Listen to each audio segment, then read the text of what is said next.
All right, test, test, test. Test, test, test. Test, test, test. Bark, bark, bark. Get my headphones here plugged in. No. I think I'm gonna have to get a new pair of like noise canceling pass-through headphones here before long. Are they falling apart? Loud and clear, good, good. Yeah, I tried to bully her into being on camera as well, but it didn't work. She pulled the old, well, you know, I don't have a webcam, so. I don't. I need to figure out how to get the, like, where I can just put a PNG of you on there and it'll, like, light up whenever your microphone's talking. But there's some sort of, like, integration thing you have to do, and I just don't know how any of that works yet, so I got some learning to do. Oh, okay, yeah.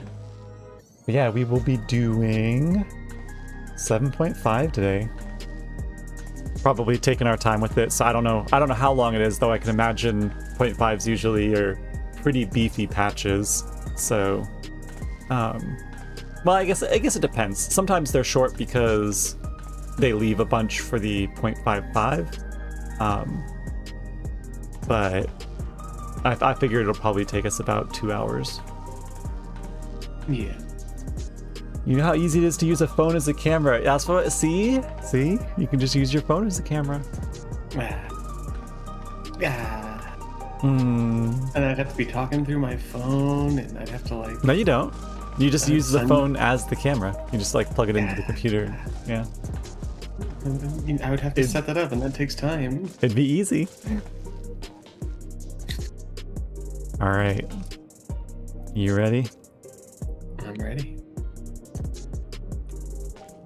I imagine that this first cutscene, of course, is going to be voiced and voice acted and everything. But if there's any characters that you want to read out loud, or I will read everything if you don't want to hear your own voice. I mean, I'm not listening, so either way's fine. All right. Let's get started.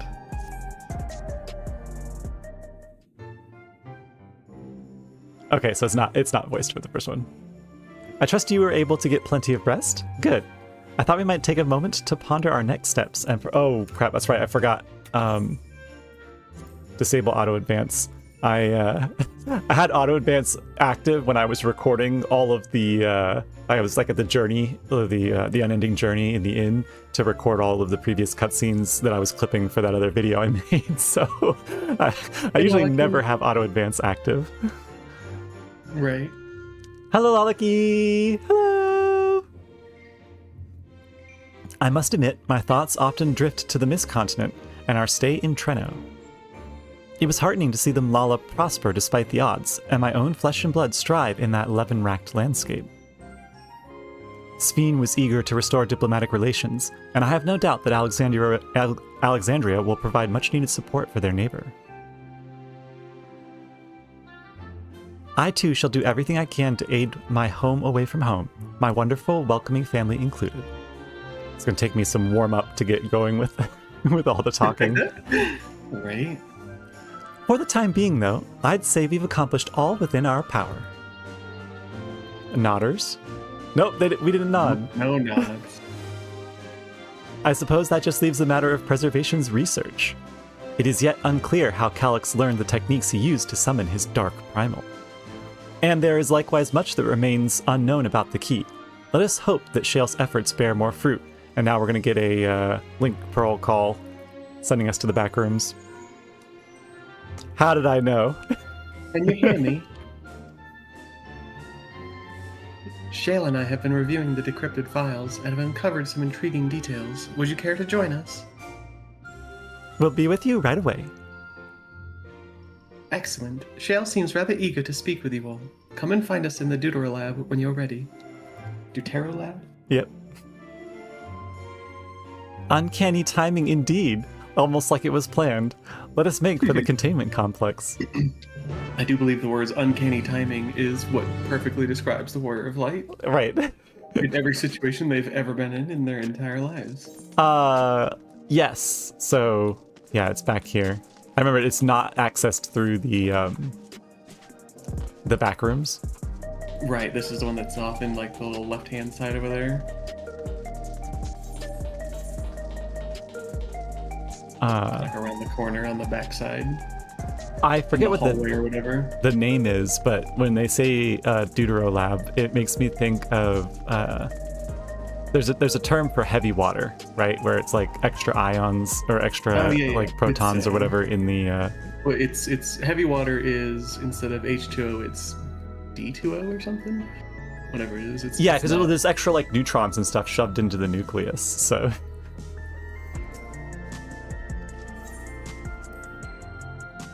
Like you go into the lab and you're just getting a constant dosage of radiation. Radiation.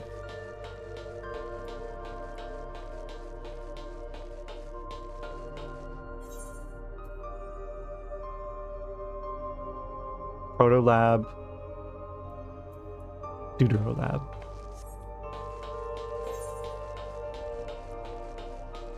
Man, I forgot how good the music was in here. I hope they do more like puzzle things like we did in here.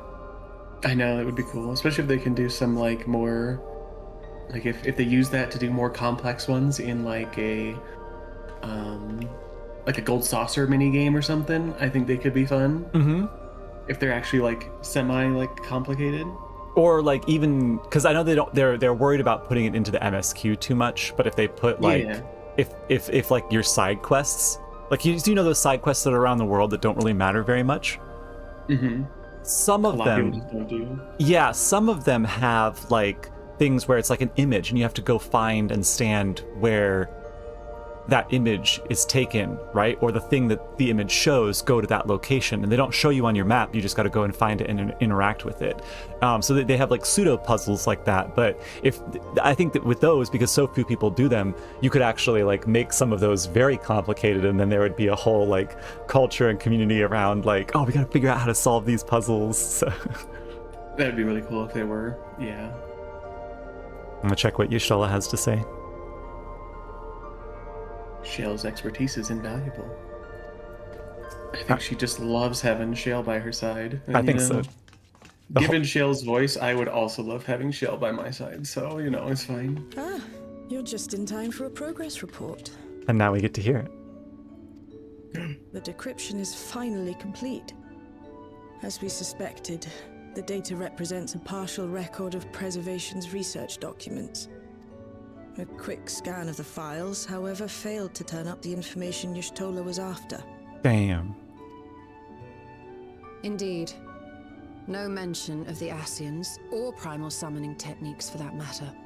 Well, that makes sense, because they probably only contacted Calyx, like, after Preservation had been doing what they were working. So, like, Preservation was sort of unassociated with the Ascians, and only afterwards were they connected. While Calyx doubtless received instruction from someone possessed of such knowledge, there was naught to identify this benevolent mentor. I am, however, pleased to say that we found several reports concerning the key. Hello, Justana.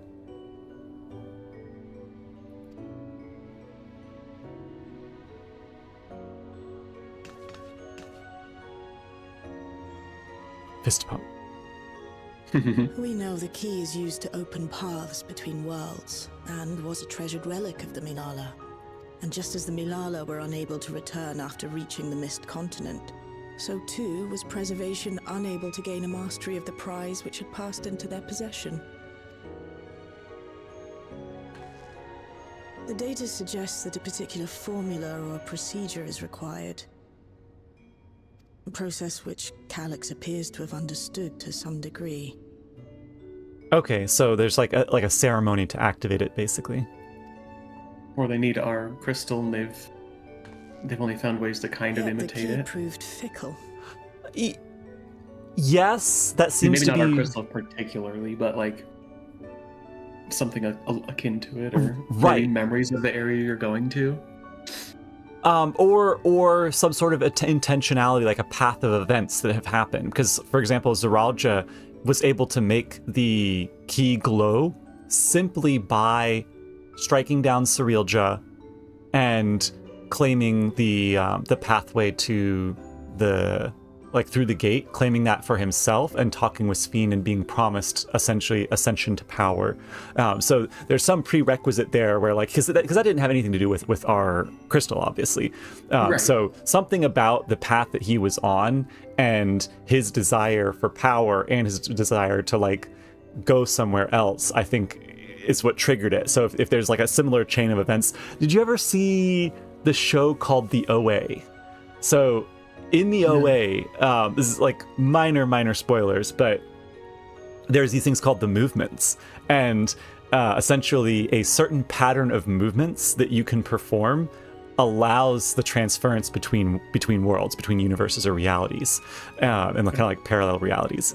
They discover in the course of the show that those movements are not like something that's human only related, that those movements are something that's encoded into the very nature of reality itself, so that you can have anything like a robot perform those movements and create the ability to rift between worlds. So I wonder if that's kind of the case here, where it's like some chain of events that someone goes on can activate the key regardless of who that person is. So that makes sense too, yeah. Perfectly replicating conditions was no guarantee of success. And even when they did manage to generate a modest portal, the destination was never the one they expected. The reports practically screamed their frustration, describing the experience as being dragged around by a traveler picking roads without rhyme or reason. Serves them right, I say. So this means that they used the key a lot. To, like, they've been to a lot of places with it.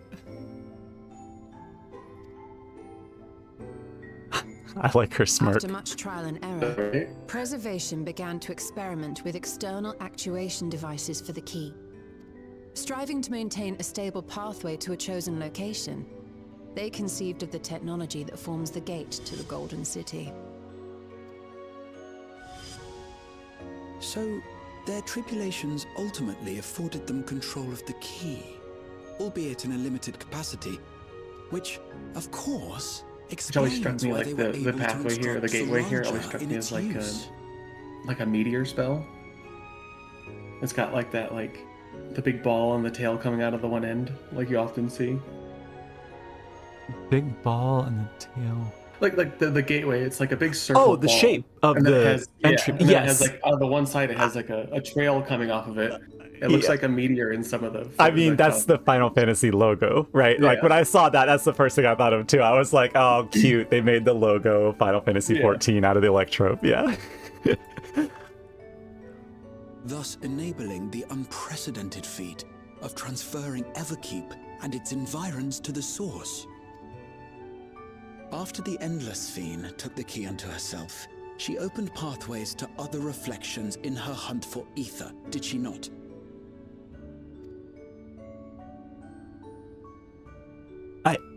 The Milala merely used it to facilitate their exodus. To think what the key has now wrought in different hands. So do you think that Gaha's implying that they, like, harvested ether from other worlds? Or just that, like, he's saying that context of, like, opened a portal to other worlds, being that was the source, right? Not that there was, like, this world's plural, so. I assume that either they've done it before, or, I mean, obviously their intention was to do it to all of the other worlds that they could find. But it is a good question of whether they've done it before. Right. And what kind of effect that would have, I suppose. Whether that would, like, could that shift it towards imbalance and have caused, like, a different, like, been something that the Ascians used to cause one of the calamities, or if it was is there soul aether left after a world is rejoined? I assume no, right? Because we have all of the other reflections, like the people on the source are a 7-part soul now. Yeah, so I wouldn't think that there'd be soul life energy to steal from those worlds after they're destroyed. They haven't gone too much into detail, but we do know that the ethereal sea does seem to be pocketed on other reflections than the source, because Heidelin specifically says she has to ferry Minfilia and Emmett's soul from the first over, like, back to the source in Endwalker. So I think that implies that their ethereal seas are, like, partially segregated from each other. They must be, because when you... Like, everybody doesn't have, like, full Ascian souls, otherwise they would, because they would rejoin once they came back into the ethereal sea. Which is what we possibly, see. Yeah. So, which is, well, I mean, we're pretty sure that's what happens once the rejoining, like, or once after the calamities and the rejoining happens, right? Because our soul energies and stuff are more dense on the source than the reflections. Right, but we don't know how, like, the souls and stuff operate in the ethereal sea. Yeah. They haven't gotten into that too much. So It would just be weird if they were all in the same ethereal sea, that the reflection collapsing would cause the souls in the sea to collect back together as well. Right. It seems more likely that they'd be separated up until Shard is rejoined with the source. Mm-hmm. For all we know, the actuation device augmented the key's power beyond its intended scope. Oh, that's a good point from Gaha. Hadn't Were thought your about goal that. to plunder whole worlds of their ether, a tool designed to simply transfer people would likely be insufficient.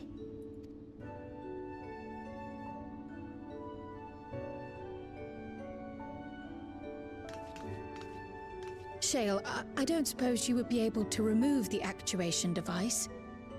Take it out. The machine made for that very purpose is still functional, thankfully. It shouldn't be a problem. That way we can lick the key. What do you Right. think? We What does don't it even taste know like? how the key works. Is it salty? If the device is somehow interfering or amplifying its capabilities, I believe we ought to remove it. We could have what's her name from the Merchant's Tale? Right. I mean, that's a good question, though. Is it interfering or is it amplifying? And why? I mean, because if it's interfering, then you would want to remove it if you're intending to use it. But if it's amplifying its capabilities, I guess if we're still only intending to transfer a few people, Give me a moment. that's probably fine, right? Watch it be like a magnet, right? And as soon as we take it out of there, the crystal of Azim goes like gets stuck to it. I mean, that'd be funny.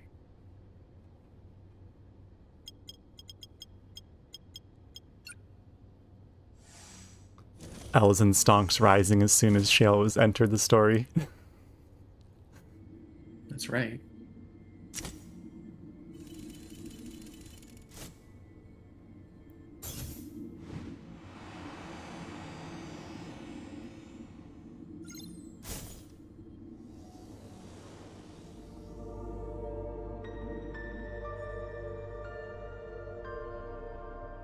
What does she see with her ether eyes? But it tastes like pickles. My word. She's smiling, kind of, I think. Maybe she's just really staring at. Ooh. Ishtola? That looks very similar to when it goes to the final phase against Sphene Eternal. This is the first time I've beheld the key in all its unobscured glory. The sheer density is extraordinary. 'Tis akin to the structures we saw beneath the Tempest. Mm-hmm.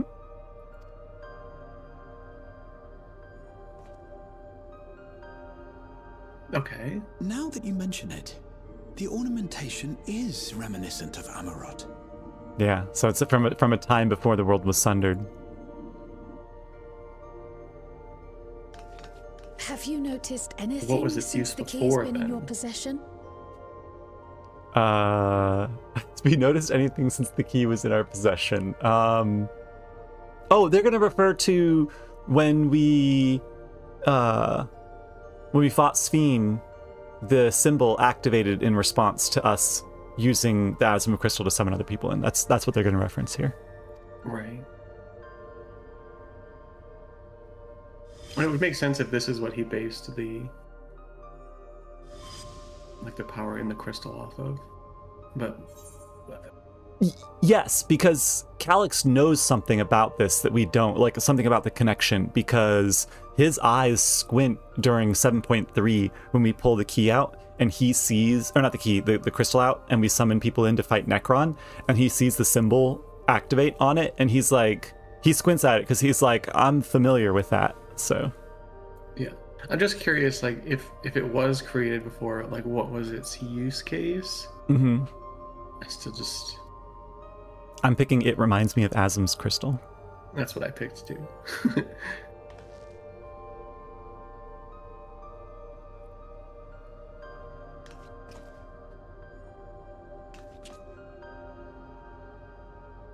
You're suggesting the key has some connection with Azum. A plausible theory, although one we are yet unequipped to prove.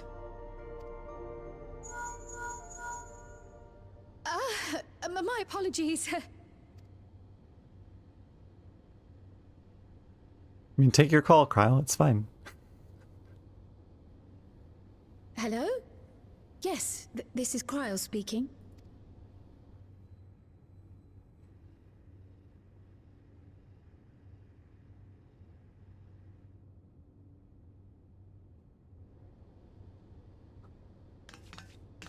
That was Ojika with a message for us. Oh, been a long time since we were back there. An urgent matter? I'm not altogether sure. Tataru requires our counsel, and hoped to call upon us in person at the Baldessian Annex. Though disappointed we were not present, she appeared content to wait until our travels brought us back to Sharlayan, insisting that it did not merit our immediate summons. Well, looks like we're... Her tone suggested otherwise, however, and Ojika felt compelled to contact us directly.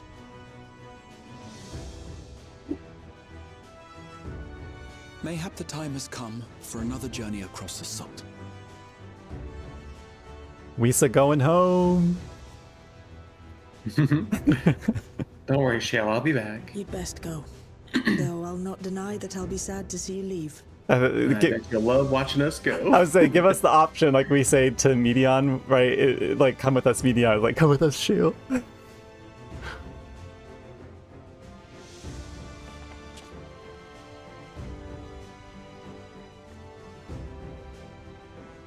Oh, Shale. I can't even begin to thank you for all you've done. We will be forever indebted to you and your Oblivion colleagues. The debt is ours. We'll never forget the sacrifices you've made for us, for Alexandria. In the meantime, I shall keep sifting through the data. You'll hear as soon as I find anything of note. Okay. Actually, I should like to stay here a little longer, if you don't mind. You are most welcome. Oh, I see why you said that. I hadn't caught up in the cuts. And might I borrow the key for a while? I wish to study it further. With the utmost care, I assure you. Certainly. We haven't been doing anything with it the whole expats. Well This will then, happen. shall we be off? True. Ojika will be expecting us. So, if I recall rightly, Tataru has been at the Rising Stones like this entire time.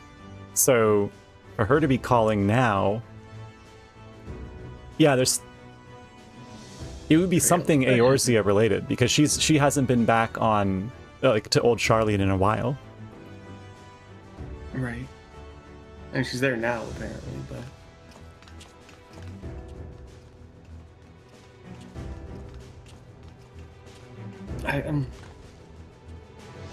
I wonder, like, could they have known ahead of time that was Heidelin's plan to sunder the world and what that would entail? And so in preparation, knowing that was the plan, have created that, like the crystal?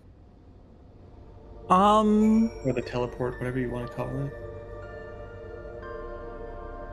Maybe. I'm trying to think of what else the use case would be for it, because we haven't heard of it being able to do anything besides teleport you between shards. which wasn't a thing while Azem was still alive. Right. But it could have been Why? used to teleport between different stars. Or there's another Maybe, layer but- to it here where there's other kinds of realities that Sundering the Source imitates, right? Like, how did Hydaelyn come up with that idea and come up with that spell? If there was a form of magic that existed that could do that, then it makes sense that there would be other kinds of realities that they could have traveled to beforehand. So Yeah. I mean, I'm not gonna say it's not possible that they didn't travel to other stars, but it doesn't make sense to me in terms of the story. And it seems to like if you had that power and you had Azem visiting other stars and doing all of this, why would you send off medians to go talk to other stars when you can apparently just teleport between them?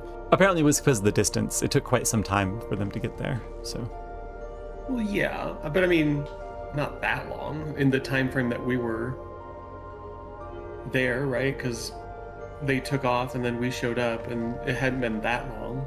well, But- remember, we saw the memory of him sending them out, but that was like weeks or something before, because remember the Right. researcher told us like, oh yeah, I remember him being out there sending them off. So Yeah, but I mean, if they have a teleporter with the crystal to teleport, like, Ascians I use just- some weird dark magic to teleport between places now. That surely wasn't a thing before the Sundering. Yeah, it's that a too, rift but- walking. yeah, but I also just don't like. I mean, it's possible. I'm not saying it's not, but if Azem had the power to teleport, like, it's weird that nobody else would, or that they would never have told anybody. Like it. Yeah, Their I whole think scene was about them visiting like other peoples and helping them and doing whatever they felt they needed to. So it'd be weird for them to hide what they were doing with other stars. if they created it in anticipation of Hydaelyn sundering the world, Now that would make sense to me, though. that That's what I would, would yeah, I agree. either Hydaelyn told them ahead of time, or they just guessed that would be how she would go about it. Like, I'm putting everything on red. Well, I mean, they may have made other plans, though, in case she did something differently. They may have had other contingencies in plan that just never got activated because it never came to be. Braha was going to bring snacks for the people in the Baldesian Annex. We told them ahead of time.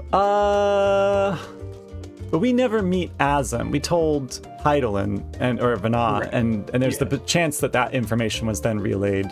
But yeah, they've purposefully kept us separate, which is good. Kept us separate from anything to do with Azem. So. Yeah, to our knowledge, Azem knew nothing about anything to do with it. So, All right, I'm gonna talk to Ojika. yep. Welcome back, and what a pleasure to see you too, Holo. Thank you for contacting us, Ojika. We came as soon as we could. Of course, it felt prudent, given how troubled Tataru was. Your concern is much appreciated. As it so happens, we'd reached a convenient juncture in our investigation. Shale and Yustola have matters well in hand, leaving us free to make this trip. That's a relief to hear. Now, let me fetch Tataru for you. Why don't you take a moment to relax in the main hall? I'm sure you're all still fatigued from your journey. I mean, I just teleported here, so Right. put the hand on the It's hip like I'm weird- smug. It's weird that like it is a thing that exists in game, in universe, but it's also like not something they actually ever really use. I mean, I guess it's possible, Sky, that Vana created it and just used Azem's symbol and name because it had been hers at one point in time as well. Yes, knowing that she knew that she was going to do the Sundering, obviously because we told her that it is possible that she chose to do it. Yeah, that makes sense. That could be. Yeah. I mean, she wasn't Azem, but yeah, she could have done that. Yeah, but she had been. So yeah, it would make some sense.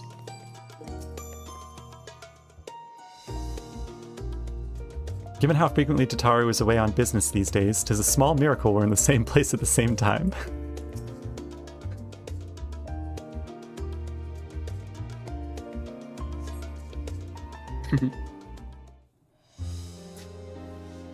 Right, but she loses the title of Azem when she steps down. She's no longer Azem. She's the previous Azem. Yeah, but Sky's saying was But- Azem, so technically correct. The best kind of Planning correct. your next journey. Oh, were you asking if she was Azem? Yes, of course. I don't Oh know. no, We'll see. just I reminiscing. mean, you might already know the answer, depending on how 7.5 goes here. Oh my god, Sky's backseating. That's right. Thinking back to when you bought this map, and how you all encouraged me to make the voyage to Tural. Are you glad you did? As if you need ask.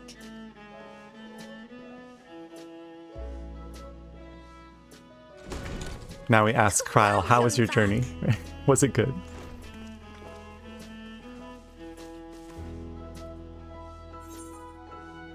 It's wonderful to see you again, Tataru. I'm so glad you're here. Ojika contacted us. He intimated that you were rather concerned. We're getting Sky all wound up. Come to think of it, Alfino said he and Alize would pay you a visit upon their return. Have you not seen them? Oh no, they were here. I was regaled with many a tale of your Turali adventures.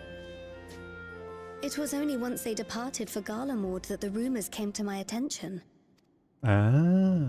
Rather alarmingly, void-sent sightings seem to be on the rise across the star. I was reluctant to bother you with mere hearsay, especially when you had more pressing matters to contend with. But earlier I received a confidential report from the Grand Company of Eorzea. It's as if a mighty dam has been breached, flooding the land with foul creatures. I thought the Void Sent were our, this is very tongue-in-cheek, right? But we're our friends after the Endwalker patch For a story. blessing, most nations have managed to keep the invaders in check, and casualties appear to be minimal thus far. Though the same cannot be said for those regions with a deeper connection to the Void. Their fissures continue to manifest without end, putting countless innocents in danger. Well, I guess this also lends a reason for why the Warrior of Light is the Reaper in the trailer. A deeper connection to the Void. Garlemald is the home of the Reapers, is it not? It is. Alphino and Alize were there when the trouble began, and have since sent word that the situation has taken a dreadful turn.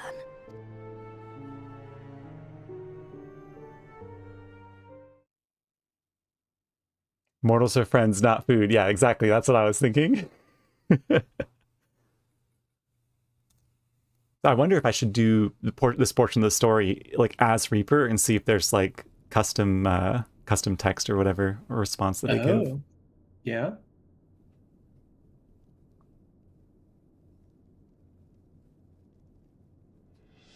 Thus concludes the abridged account of our time in Tural.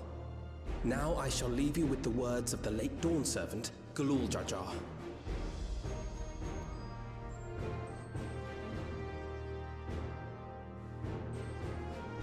Ignorance begets strife.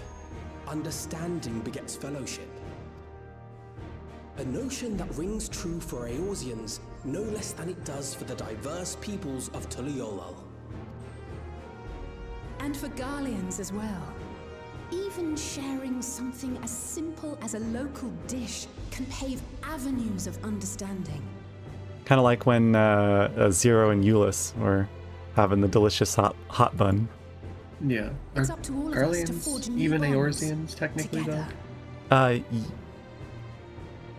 Okay, no. Not okay. not Eorzean as in like the portion of the continent that is Eorzea, but they are Eorzeans as like, yes, from the land. They're Ilsavardians, basically. Yeah. Well, I said that, and then immediately they said, and for Garleans as well. So that I didn't think so, but that answered it. So.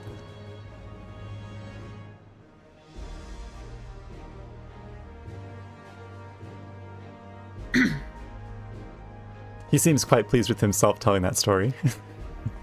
Yeah. I'm sure glad we're all gathered at a train station that doesn't have any awkward happenings or any like Thank you for sharing bloody your tale. pasts in any of the trains right nearby. Like we still Better clean to that hear up. it firsthand than endure my clumsy retelling. Was he... Better to hear it firsthand than endure my clumsy retelling. Oh, because they obviously told Euless first when they got here, because he's like their friend. So he's like, how about you just come tell them so I don't retell it? Most likely Euless like met them whenever they like were coming in and like came back to here with them, and they probably told him the story along the way. Right. We all have the capacity to affect change. Our time in Tural taught us that much. And now that we've returned, it's time we rolled up our sleeves and got back to work. To what we do best, slaying Void Scent. I've already sent missives to the other nations, informing them of our Alexandrian friends. I also intend to notify the Garlean community officially. If both sides are amenable to the proposition, we shall gladly assist in establishing diplomatic relations with Alexandria and Tuliolol. And if they don't want to have diplomatic relationships, we'll go beat up Kona to make sure that they do. Right. Thank you. He's a small cat boy, easily bullied. But are you sure you've recovered from your journey? It sounded like you've hardly had time to catch your breath.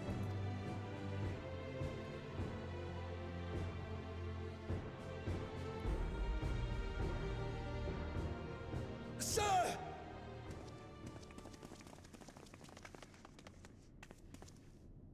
Lapis Manalis is overrun with void scent.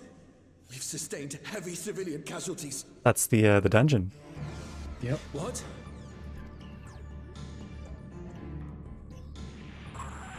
Tritium Squadron reporting in. We're under attack. Void scent appeared out of nowhere and ambushed us during a routine inspection. Damn it. Is that another Fisher? Oh, no, no, no!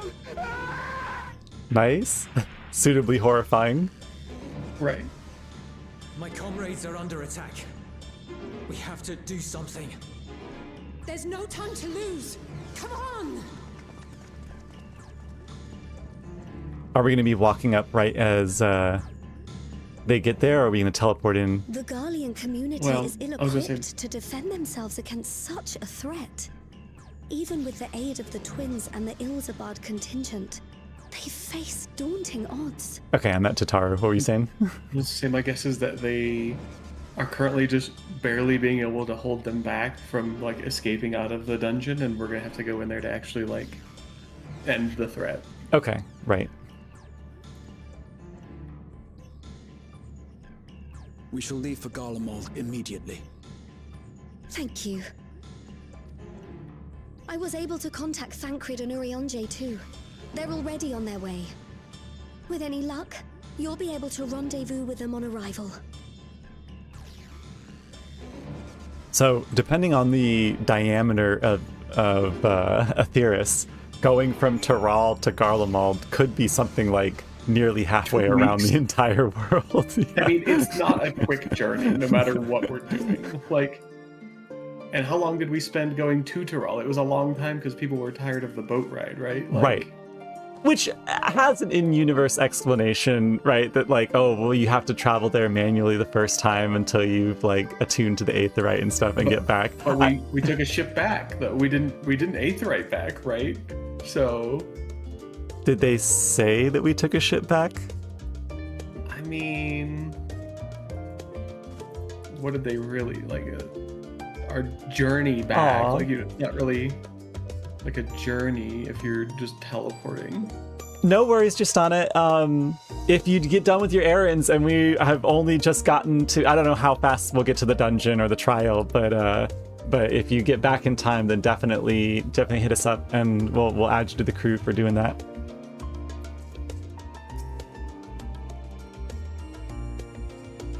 Right, like him saying we're probably still fatigued from our journey. It's not really a journey if you just teleport and you're there in 5 seconds. Right.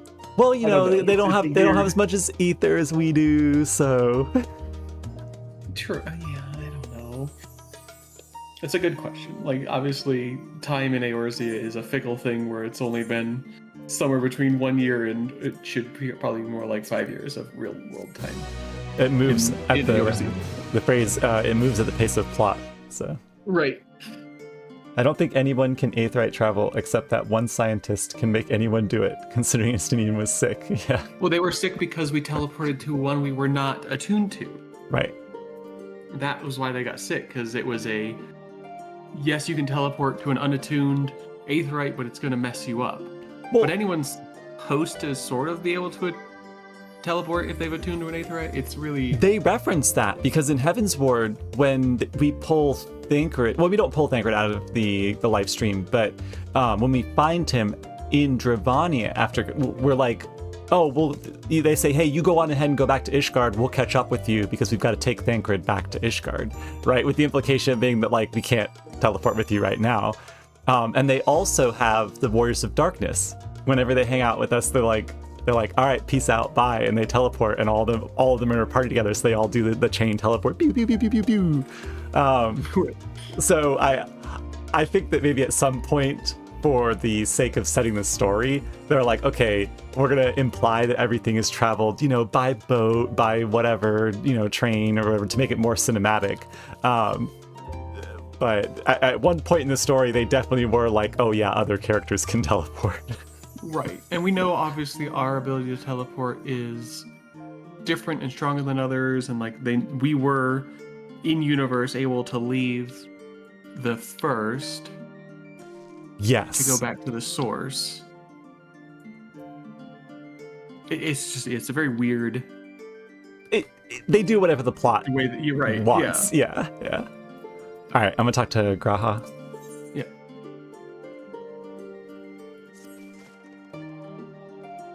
And just like that, we find ourselves faced with another emergency. Fortunately, there is yet time for us to make a difference. Let us make haste for Tertium.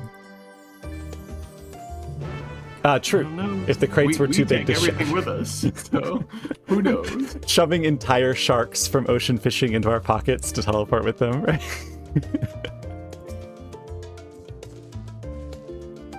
All right, Tertium. Do you have a warm glam to use for? Do I have one? That's a good question. I'm literally just going to use the same glam. I probably will too. I don't know where to go for this quest. It couldn't be this place over here where everyone's standing around. Oh! It de-renders the other players that are standing there, but their chocobo. Yeah. The chocobo doesn't. Yeah. That's funny.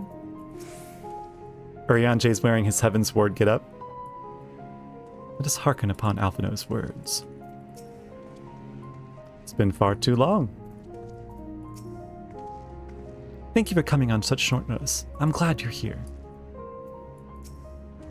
So they haven't even gone there yet? Nope. Or maybe they just got back. Or they've come back. Yeah. They've been stopping waves. Yeah. You picked a frosty spot for a reunion. Good to hear Thancred again. We haven't heard him since, Have we heard him since 7.0? Like...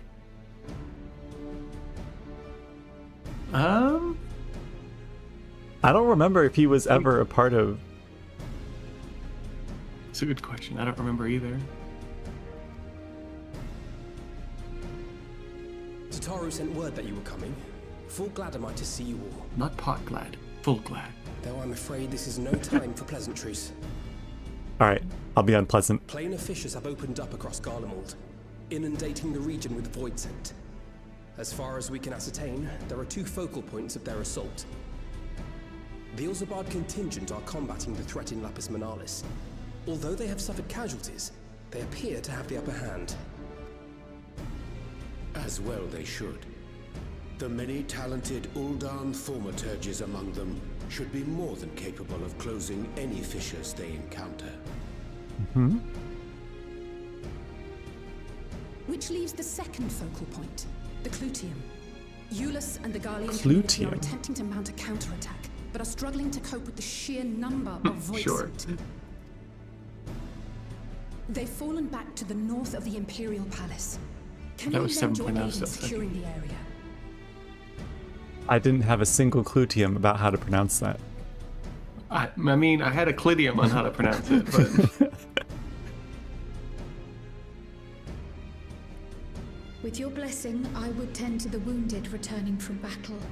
She's going back to her white mage roots. Of course, Kryl. Thank you.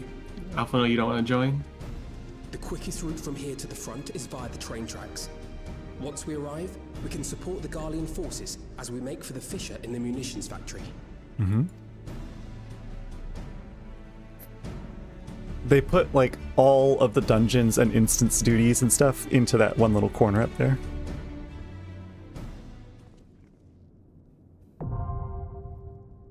The clutium is now accessible. So they're getting the dungeon out of the way early. Yeah. I mean, that makes sense, because you still have to do the fight, too. Oh, they just let us access it from here. I thought they were going to send us over to the Nether Gate. Because that's the munitions factory over there. And that's probably where it, like, ends up, yeah.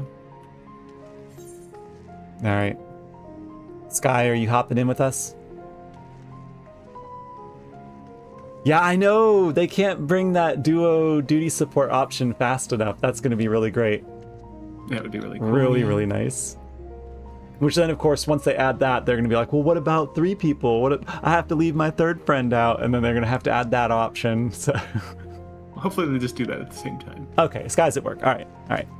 We'll keep, we'll go on ahead so that way they can have something to distract them from work. So enter with a party of other players. Turn off unrestricted. A different category is already selected. There we go. The clutium. Damn, that was fast. Like, we have a tank in the party. Thankfully, we had a tank for instant Q. Yep. Hey, when are you going to get those weapons turned shiny? When are you doing Merchant's Tale Advanced? Eventually. Oh, my instant portrait reverted to default. What the heck? It's not a hard duty. Like Merchant's Tale Advanced, especially with 2 people, is pretty chill. Oh, summer enrollment. Nice. So this music, I heard, is a remix of the 93 dungeon from Endwalker. And it's so good. I heard it in the trailer and I knew instantly, I'm like, oh my god, that's like a high-speed remix. 83, you mean? I guess 83, yeah, sorry. Whoa. Mara Valentine. Dang. Fancy.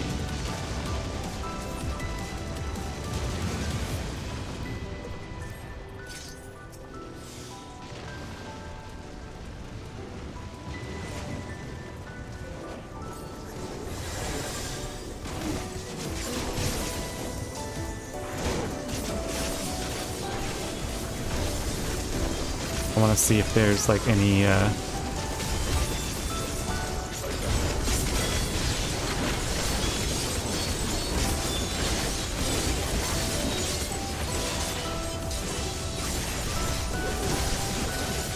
because we saw that ship like fly by at the beginning. It'd be really cool if they were just like patrolling around in the sky.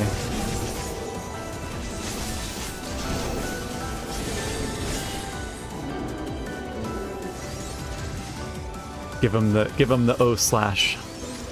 Oh, this looks like oh gosh. Nice.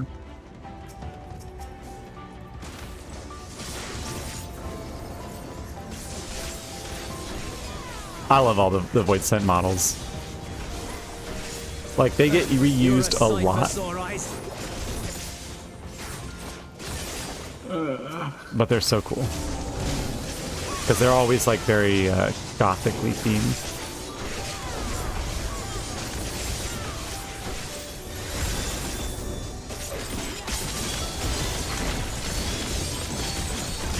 Pew, pew, pew, pew, pew, pew, pew, pew, pew. So by playing Viper, am I already playing the Reborn job?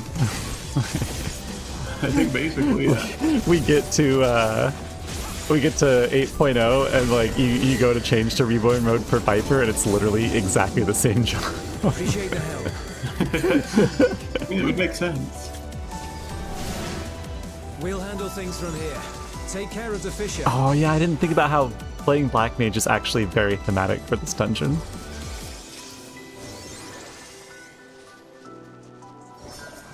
Look at this cool guy. Eye of the Scorpion.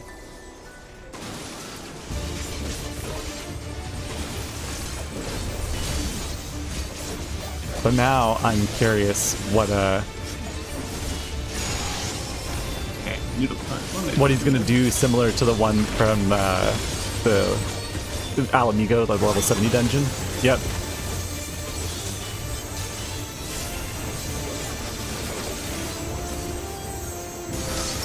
Oh, it does freeze you. Okay. I thought maybe I could.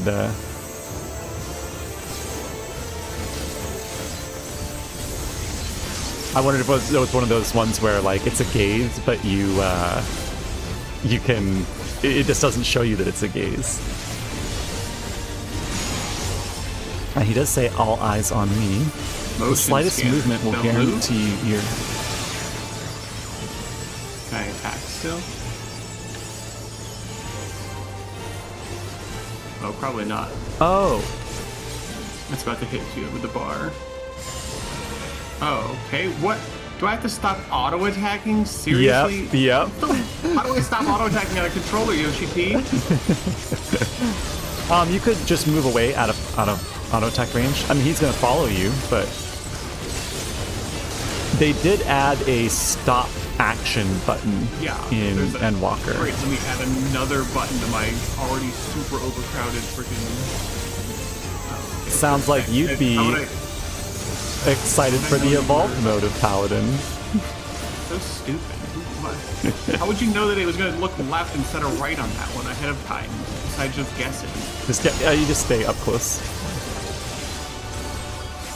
Motion scanner. So it only motion scans when the red wall passes by. Yeah, I know. Well, I got that. So now I'm gonna try this.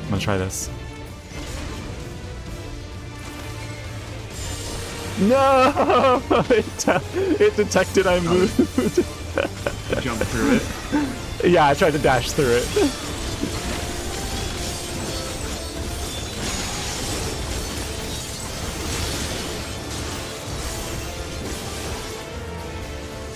Nice. That was a very cute little fight. I like the scanning feature because that's a new take on the classic one where it puts the 3 little like detection orbs around you. Yeah. There's a draw sheath keybind. Oh yeah, true. You can just sheath your weapon and it will. I know there's a keybind. I'm not on a key. I know how to do it on like PC like normally, but how do I supposed to do that when I'm playing on a controller without having another button on the already 4 things of buttons that I have right now? Y'all just ran by this treasure. Damn right. Katara would be so disappointed.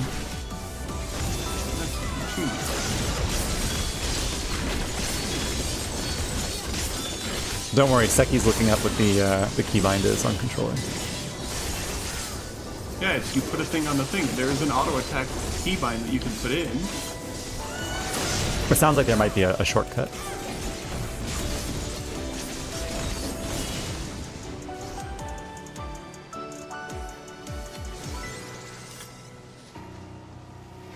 Oh, okay. So this is a facility that's like actually inside the side of the mountain.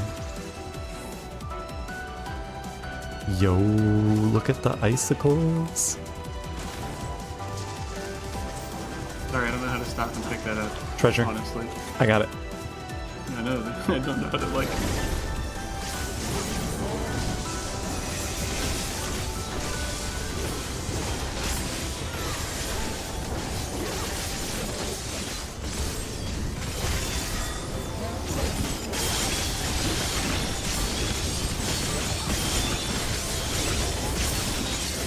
I can't believe they nerfed Viper's AoE. And then they just rebuffed it a little. And then they rebuffed it. Yep. Barely at all, but it was technically a little bit of a buff. Oh, the purple cobwebs made me think of what's the Lakeland? Ooh, 71. Oh, is this Chort? It is Chort. Yeah. Have you seen the memes? Yes. Are you a Chort male? Yeah. Ultra rare. Okay. I've seen some variations of that were like, I spend the whole dungeon like looking at his incredible girthiness. Oh, what the hell?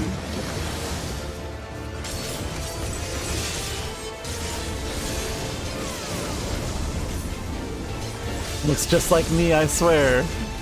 Basic vomit. Ugh. Mom, I threw up. On your face. Yeah, exactly. Oh? Don't worry. I fainted. Oh, God, I'm helping.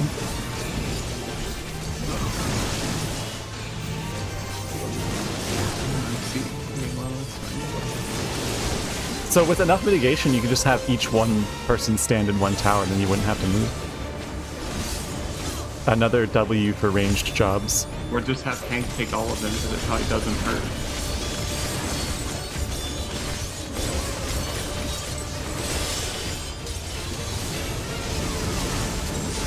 Mortifying flesh. Okay, so there's got to be. I think he just does a complete 180. Yeah. I'm literally just gonna stand here.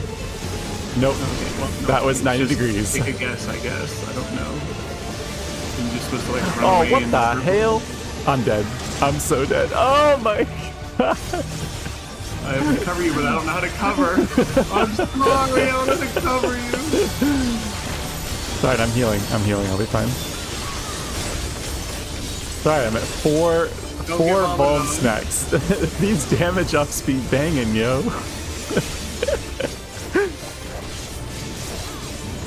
Can we get to 8? Probably.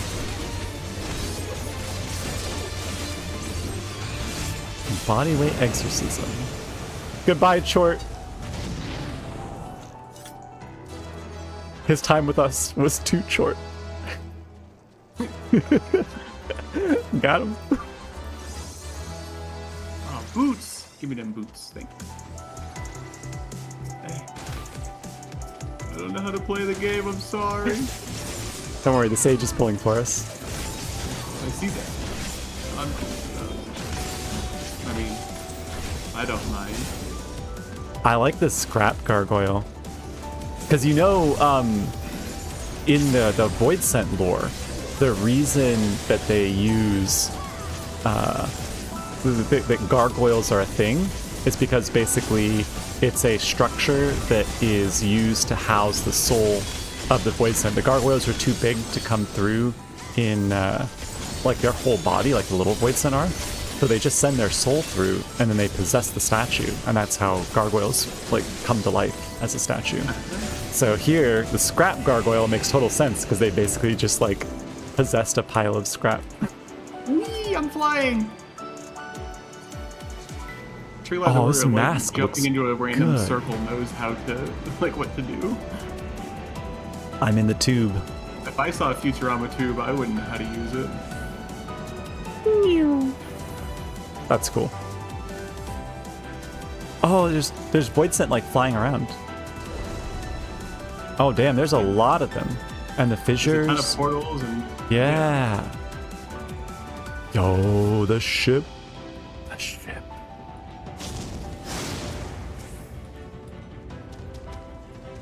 It's the same model as the whatever the one is from Boja. You know when you go to Zadnor? Yeah. The Dalriada, that's it.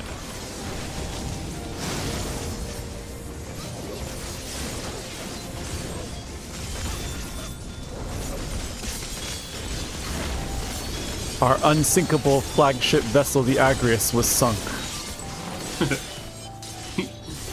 You sunk my Titanic. How dare you?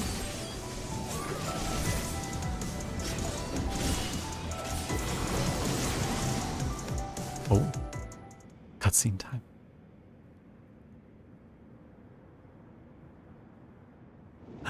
Beat! This isn't World of Warcraft. Masterful Manipulator. What is this, Warframe? Malphas. He does look kind of like a Warframe boss.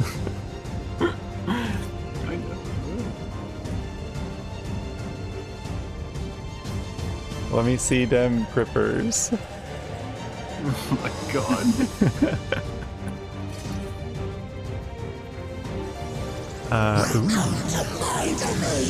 Oh, that's a cool voice. That seems like a faint moment. Right? Okay, so the gold is not just chains holding it up. He created those. Void Dark, that's a cone. Oh, it's bigger than a cone. Oh god, what did I hit that? Oh no, I'm like locked into like some kind of weird motion here. Oh no.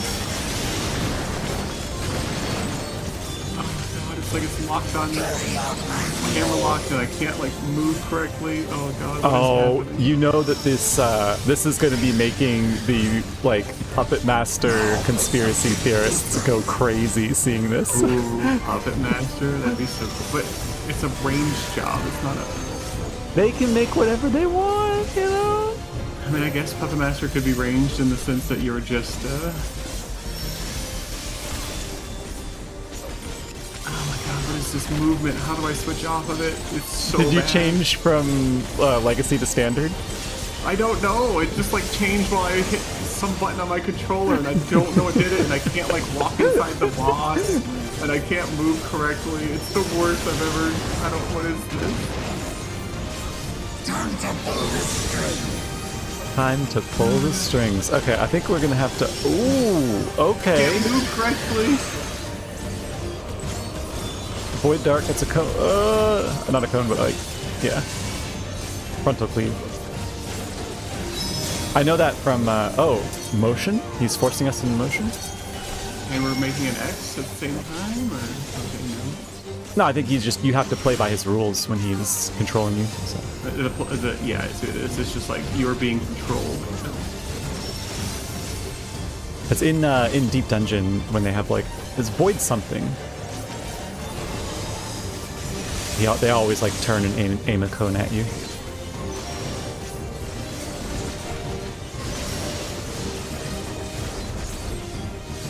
Alright, so just look where the big ones are. That's what I noticed. Because the big ones are going to make an X. So this should be, if you're here by Mara, it should be an empty spot.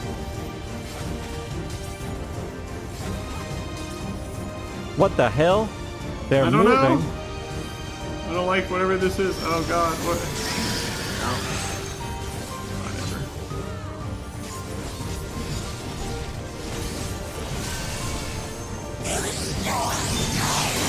Alright. It's over!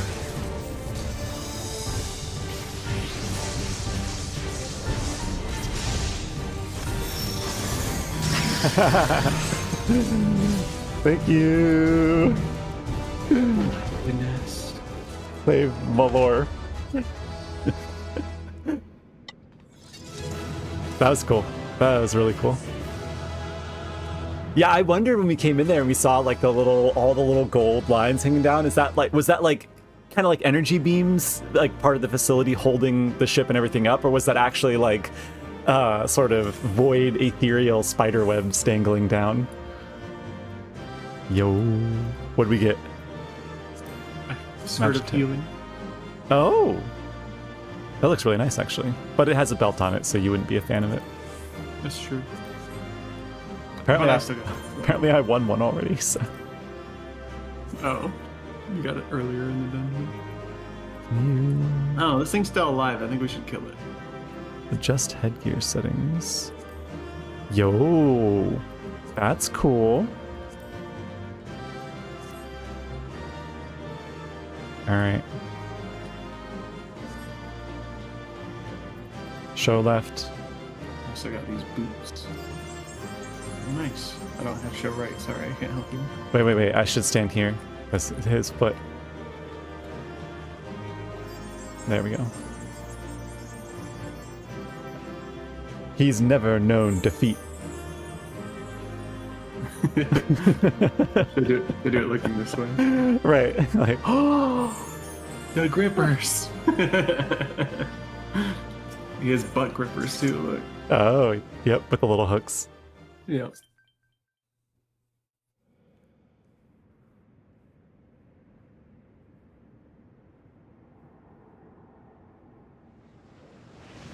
It's like, damn, Protag got hands.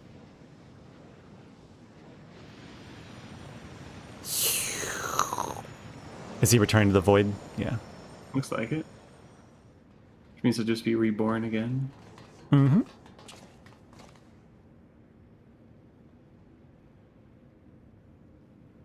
I think that's all of them. So they cleared out their fair share of void scent. We need but seal the fissure to prevent further ingress. It's over. Not for long. Sure. Good job. You just jinxed it. Now everybody's about to die. I half expected everything to like start shaking. I thank you for all you've done for my people, for my home.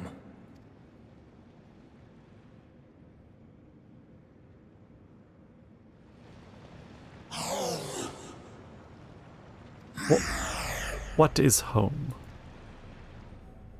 I shall close the fissure post-haste.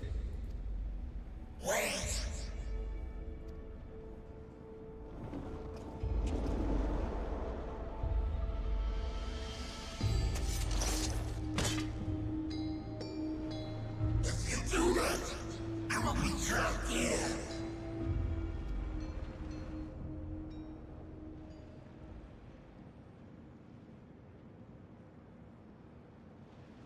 You risked your life in vanquishing the creature.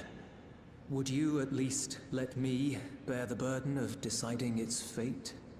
Then go on, get out of here. Go through the fissure.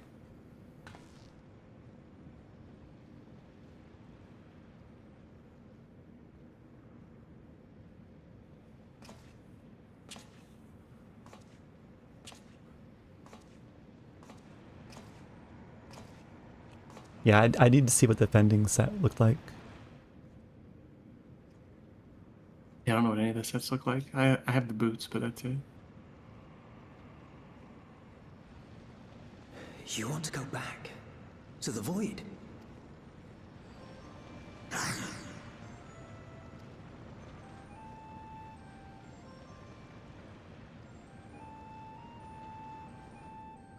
Your kind have entered this realm before.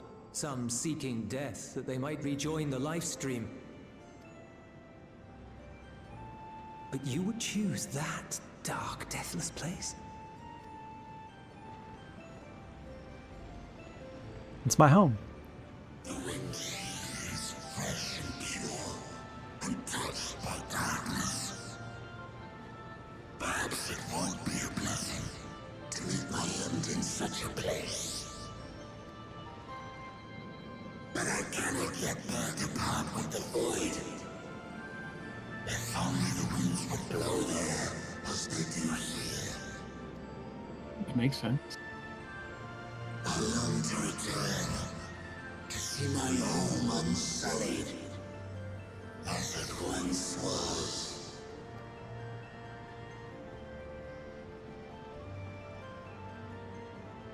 We know that pain all too well.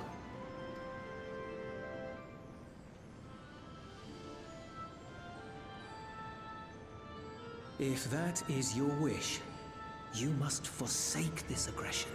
Go back to the void and devote yourself to its restoration. I mean, it's true, but also, like, as Void Sent, they're always hungry, so they... I don't know if you can really blame them for their nature of being like, I need me some ether. I mean, yes and no, right? I mean, it's they're kind of like the ninth in the sense that they're trying to, like, steal ether from everyone else to continue to survive in the way that they've been surviving. But, I mean, obviously there are people in the ninth that rallied against that, and there were people on the the 13th that also rallied against it, right? Like, Right. Zero and them obviously chose to not do that anymore. So it's not like it's a necessary thing, and I would question whether them continuing to feed into it and do more is what actually causes them to want to do it Yes, for sure. as much as they do. Right. And so obviously, but yeah, I wonder though, it's like how much is it more of like a heroic kind of thing, you know, where but I think you're right. Like the more that they like consume, the more they will try to consume. They like foster that aspect of their nature. So Yeah. she and her companions strive to bring light into the void from another world blighted with imbalance. I hear their efforts When is have it? already met with Is it a some lack of success. light, or is it One too day, much they'll darkness? drive the darkness from the void. I'm sure of it. Which one is the real issue? I actually don't know.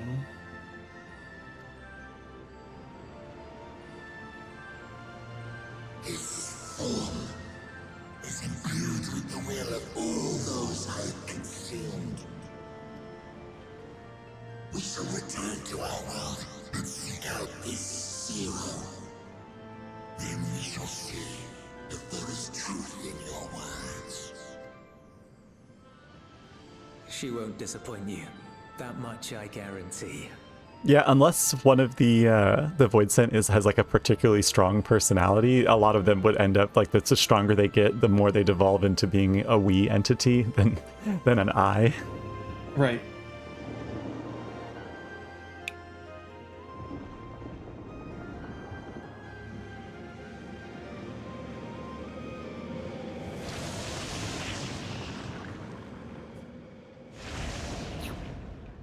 He closed it himself.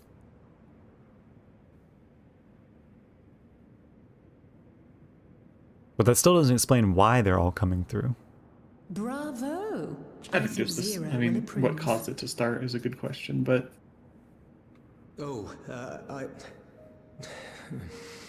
Aw, he misses Zero. Indeed, that was truly heartening to see. Understanding begets fellowship, right? I thought I might lead by example.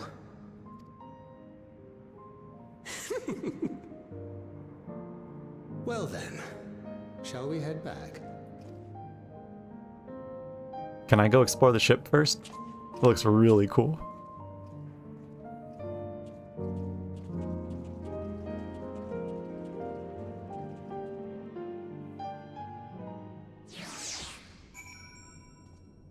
Enter the Cludium. Complete. Finally did it. Got inside the Cludium. I found the Cludium. Euless was quick to put our words, or rather those of the Dawn Servant, into practice. You have my heartfelt appreciation. Without your intervention, I have no doubt the casualties would have been far greater. Void Scent not only absorb the ether of those they consume, but their thoughts as well. With such a legion of minds at their disposal, one hopes they prove a capable ally for Zero. With the Cludium's fissure sealed, I dare say the Void Scent incursion is at an end. That boy's come a long way. All credit to Zero for nudging him in the right direction. I can't play with my character like too close to the center of the screen. We're doing screenshots. Reports have begun trickling in. By all accounts, the Ilsabar contingent was successful in containing the threat to their front. For Void Scent to attack in such numbers just as we were finding our feet, I daren't imagine the consequences. I daren't imagine? Okay, that's a bit of a stretch. Yeah. Had you not provided such timely aid. On behalf of my comrades, thank you. Thank you all. Quick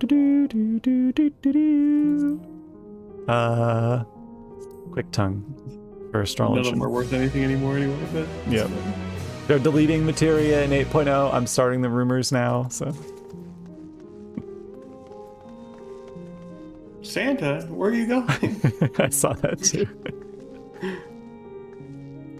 We're getting more...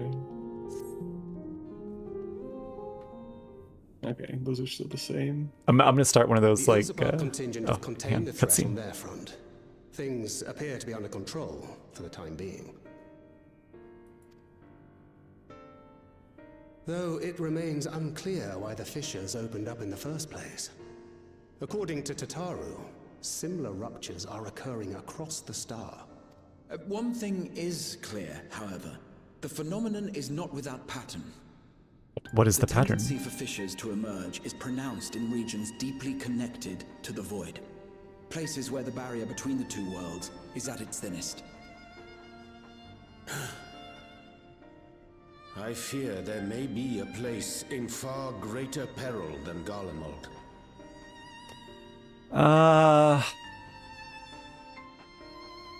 What would be more connected to the void? I mean, Dunscape. I don't know. Yeah, I mean, but that was because of the ship in particular. Obviously, I mean, it's still there. Obviously, there's the city of Mach, right? So, it's not really Lenosha though. It's its own region we've not really been to except for the Alliance raid storyline. So yeah, but that's potentially worse if they're just gathering there and not like nothing's like here. Something was here to stop them from incursioning in. But if they're allowed to like gather there in like huge numbers or anything. I just wonder because there's a whole. Did you ever do the whole storyline with Unakalhai and the Warring Triad and stuff? Well, after the Warring Triad, you and you do the Shadowbringers role quests. You can do the whole storyline with Unakalhai and what's her name from. She was like the additional party member for Ardbert's party. The Shadowkeeper? Yeah, it's like Cyrilla or something. Yeah. So I wonder if they're referencing the first, but I mean, think it's harder to get to the first from the 13th than it is to the source. So right. We'll see what they have to say. Though it hath since been sealed, you will recall there is a great void gate that we ourselves had cause to open. Yeah. A gate which was instrumental in our bid to reunite Vritra with his sister and put an end to Golbez's dark plot.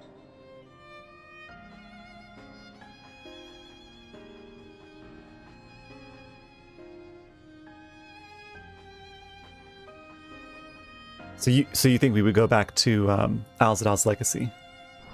No, the moon. Oh gods. Oh, yeah. Moon. The giant portal on the moon.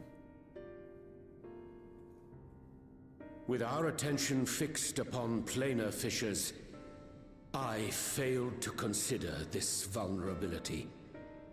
All other paths unto the void are but pinpricks in the veil compared to that great lunar rift. And that rift might be yawning open as we speak. We'd better hurry. But isn't it sealed with a bunch of like portal Let magics? us make for Bestway's burrow. I mean, dare say the Loporrits are well aware of current events. We ought to have Kryl if join it's still us when she thinnest there, it might finishes just be tending to it's still the easiest to break through there than anywhere else. But I shall likewise contact Y'shtola. Her knowledge of the moon's void gate is second to none. A number of my fellow Garleans now call Mare Lamentorum home. Alphino, Alize, please see they come to no harm. That's cool that they mention that the Garleans are now in Mare Lamentorum. That is part of the Endwalker role quest, like combined storyline. So once you've done all the Endwalker role quests, the combined storyline has you going to Garlemald and interacting with the people there, and Nero even shows up during it, which is a nice little surprise. And they I should probably go do that. there's basically some people from Garlemald who they desire to rebuild and preserve like the identity of their people, but that there's too much trauma associated with the actual physical location of Garlemald, and they're like, we just want to go make kind of like new Garlemald somewhere else where we can like we can still be our people and retain our identity and our heritage, but we just don't want to be associated with this area anymore. And they're like, well, why don't you come help with the moon? That makes You'll sense. be back before you know it. A quick word, if you will. Was that lunch? I'm not sure whether you'll run into Zero during the course of all this, but if you do, would you give this to her? Made her a sack lunch. Emergency rations, in case of a protracted battle. Some dumplings for my Imagine she's dumpling. eating all that well in the void. No, for her dumpling. She likes dumplings. It is dumplings, yep. Yeah, I'd already read that part. That's what I meant.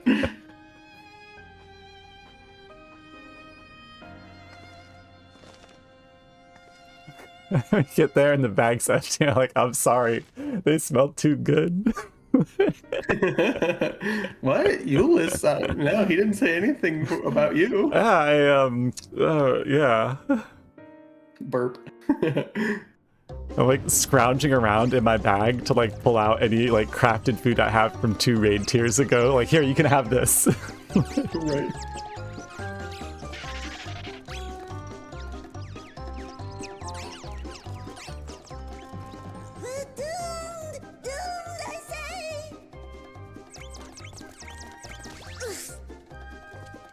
They're gonna be so happy to see Urianger again. Given thy panicked state, I presume the Loperids too are beset with void scent.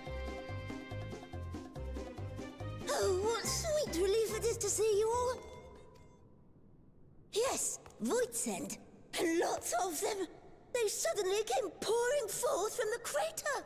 I thought Mapping Way was part of the Cosmic Exploration Initiative. I had dearly hoped Right. to find my worries unfounded. For some unknown reason, Living Way is the no longer void part gate of the seems to have living partially opened. way. Living Way dashed off to activate the brands and halt the fiend's invasion, but she hasn't come back, and we've since lost contact. And they can't do anything without Living Way guiding them all. I suggest we make for the brands without delay.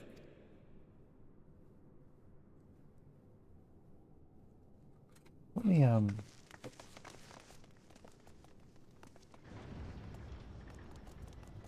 had another pair of headphones. Figures dying. Yeah. Let me see if these will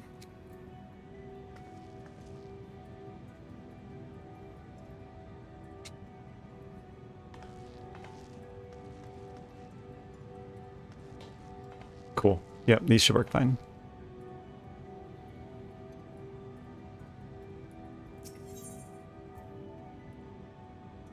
It's like he's got to grab the bus camera. Yeah, because they're still at work. Oh, like not leave it in the bus, it'll get stolen. Yeah, that makes sense.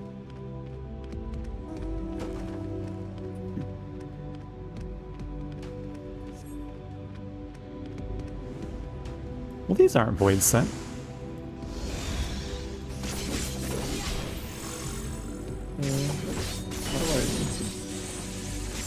There it is.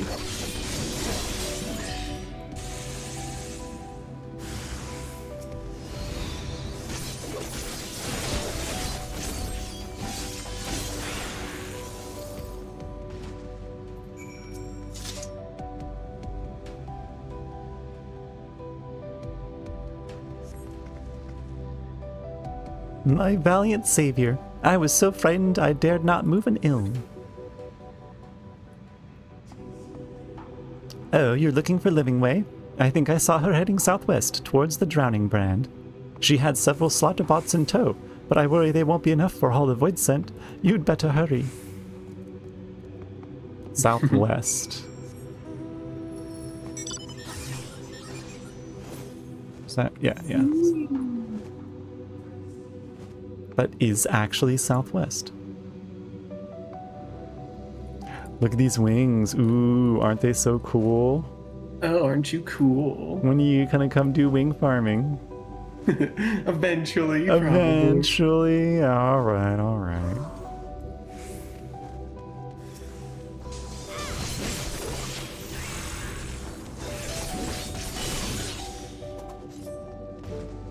Hello, Living Way. I see your robots did not stand a chance. Not bunny enough. It's not a bunny matter.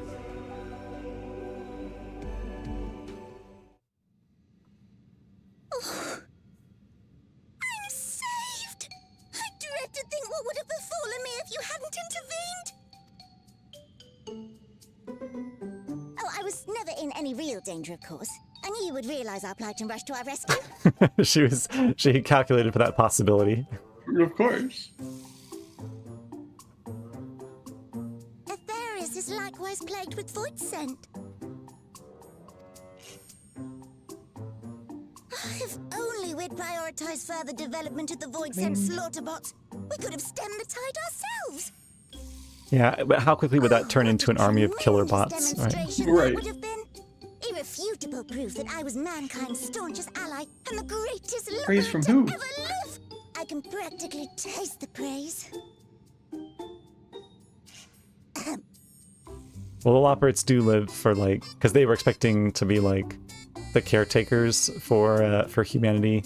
So yeah, no, they're, like, desperate for praise. Yeah.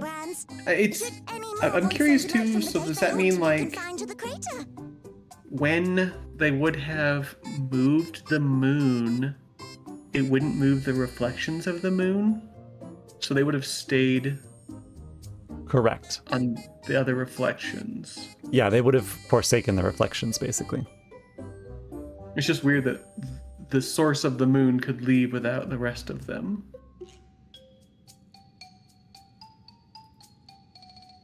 Unless, of course, the Void Gate begins to expand of its own accord, or some gargantuan monstrosity tries to barge through. I don't foresee any major problems. Wow, way to jinx it, Living Way. A gigantic monstrosity is definitely going to barge through. Boom, oh my gosh! What timing? We're doomed. We're doomed. There you are. Hello, Graha. They probably went and used the Tower of Babel to transfer here. I left the data in Shale's capable hands and teleported here as soon as I See? heard. See? Literally, and teleported here as soon as I heard. So they do right. Teleport. So. See, but then other times they don't. Other times they don't. It might just be more of a it tires them out and it's best not to have to teleport a thing, but still. Right. And ere you ask, I made sure to bring the key with me. Aw, thank you.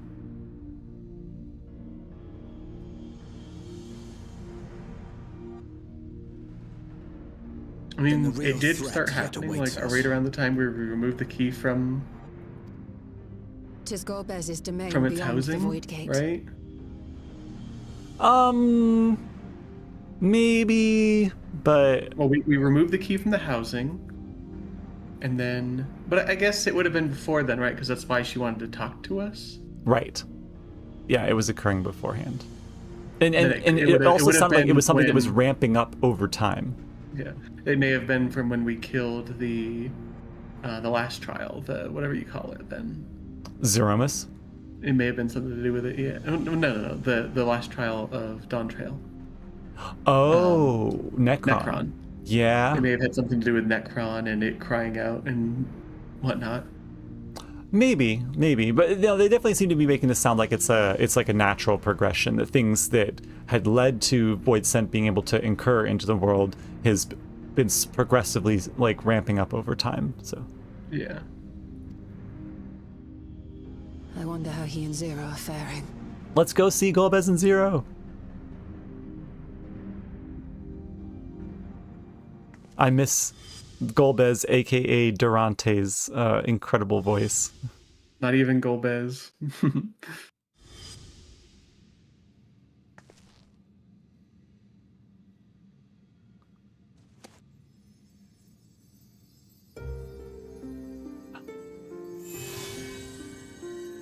Can we just summon them here with the crystal? By the 12. It's glowing. Yeah. Oh my god, they are magnets. There's going to be like 2 high-strength magnets, so once they touch, you can't get them apart.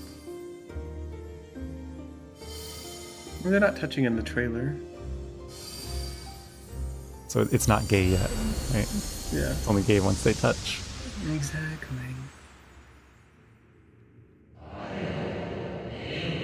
The gift of ethos. And that's ancient speak. Yeah.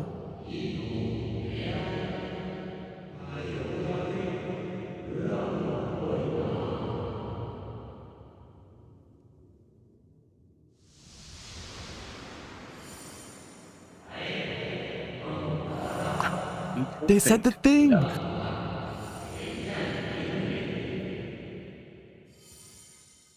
This is a cool cutscene. So... Hey, they said the thing! They said the... Remember your path. Does the crystal look more damaged than when we first got it? Or is it just more detailed? It's the Dawn Trail detail, the high res, yeah.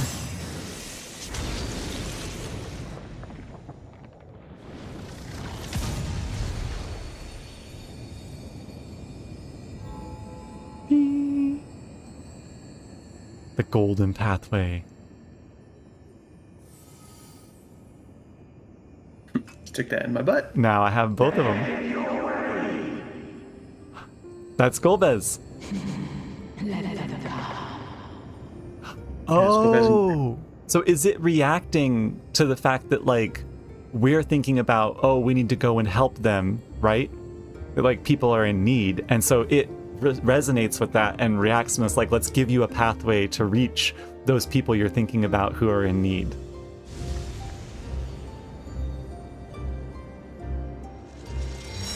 We just left everyone else behind. But it leaves the little gateway there. A gargoyle. Solo duty? They're going to the portal.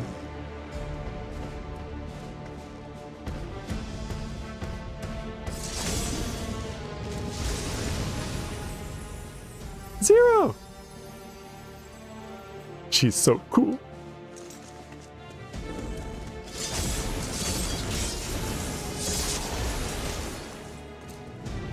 They're showing off the new evolve moves that the Paladin will get in 8.0. Yeah, okay.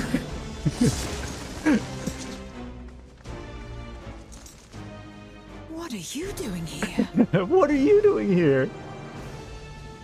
Saving your butt. A visit felt long overdue. Yep. Yeah.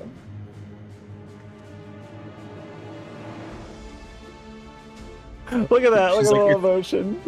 She's like, it's been like 3 days according to Eorzea time. Only you could be so carefree amidst all this. I miss her hat though. She looked cooler with the hat on. Well, she's relating to you as a Viera, so That's true. And Mia and my hate of paladin circlets. I get The it. gate's sheer size appears to have made it a tempting target. And yeah, she's a paladin, but we have free glam now. She could still wear the hat.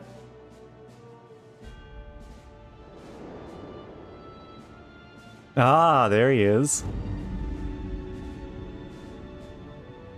Enuo, a dread void scent risen from the benighted depths of the ocean.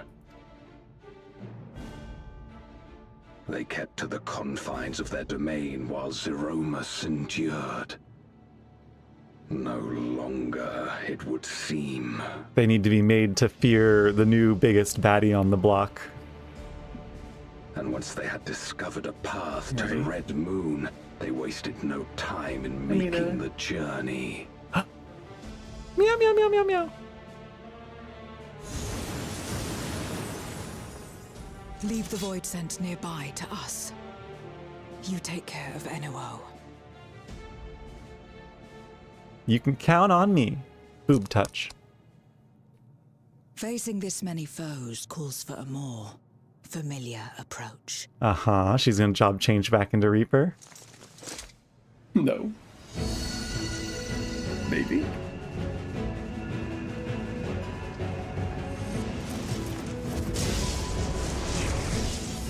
Yep. She's just like the Warrior of Light. She can job change. Apparently. And where's my hat back? Yeah, much cooler. Both light and darkness are mine to wield. So this is a thing. This is a theory that I saw.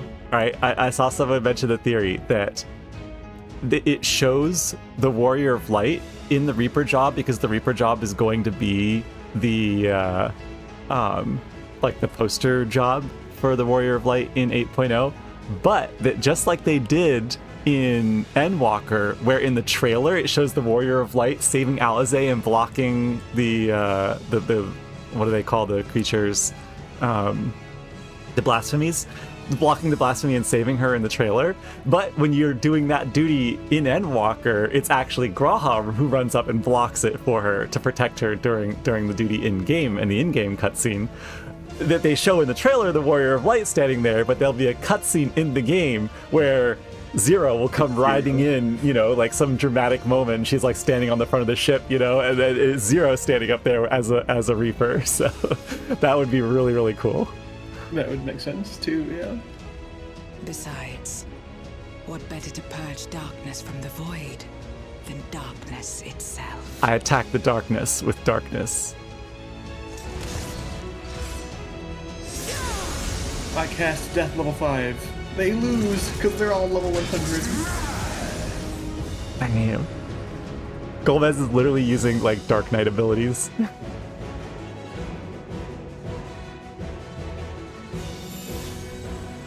Man, they just have us going straight into the trial next too. Yeah, apparently. So they must have us doing quite a bit of like come and chat MSQ. Face me, a mere mortal.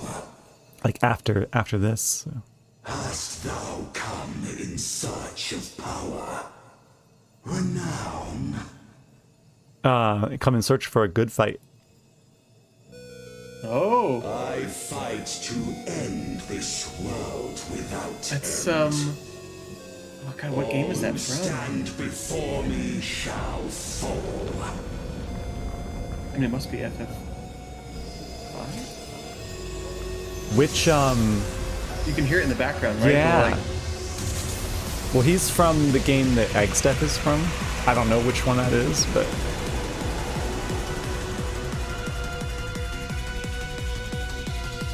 I'm down for this music. Yeah, FF5. Okay, FF5, good. yeah, okay. That's what I thought. It's very similar to Zeromus's. It's got that like that breakbeat style. All right. Uncheck the Cludium, so we don't do that one again. Wait, you don't want to do Cludium again? The Unmaking. You ready for me to queue? Yeah, I think so. I guess so. All right. From O4S? Okay. Yeah, that makes sense.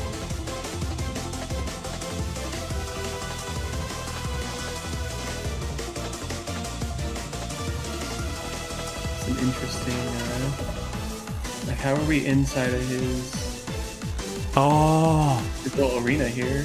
Dun dun dun dun dun dun dun dun dun. I love that. Yeah.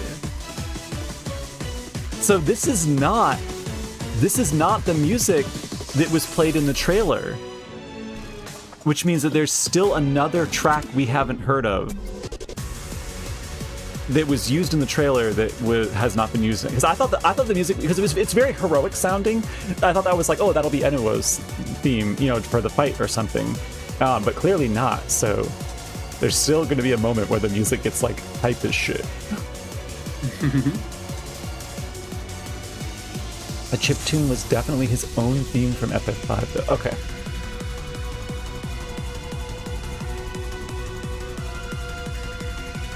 We got healers. Let's looking for one more tank. All right. Let's look at this arena. That's what I was looking at. Yeah, and it's interesting that we're inside of it. Like we just got here. Yeah, all those like I guess they're vines, right? Yeah, because it's tentacles like around his body, and then all the vines on those tentacles. Because Egg's death was associated. He's basically an evil tree.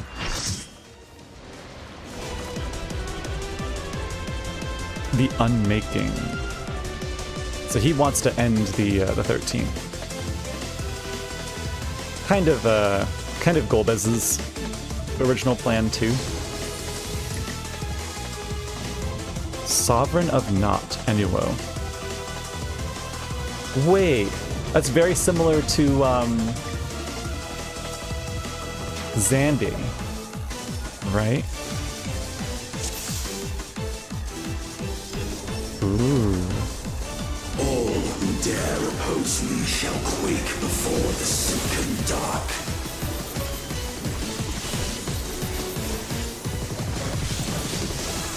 Meteor Rain. I recognize the name, I don't know what it does. Oh, Meteor Rain is used during M12S.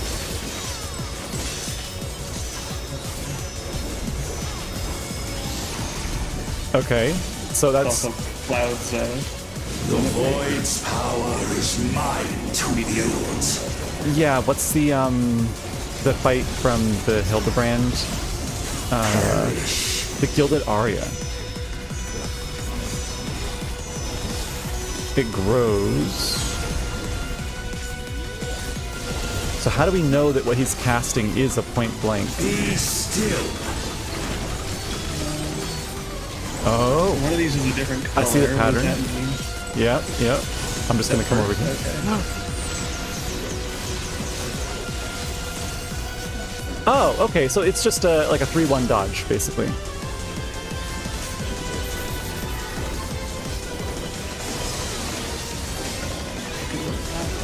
hate playing controllers so much. Mom, she's complaining about controller again. It's so hard. It's so hard. Oh my gosh. Oh my god, that Viper's so dead. Oh no! Oh, okay, it ended. Dun dun dun dun dun dun dun dun dun dun. Meltdown is also a cast? I don't...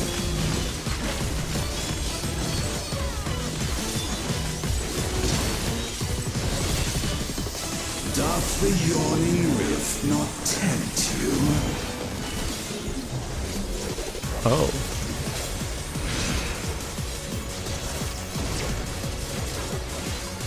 Oh, it leaves a little AoE at the end of each of those lines, I think.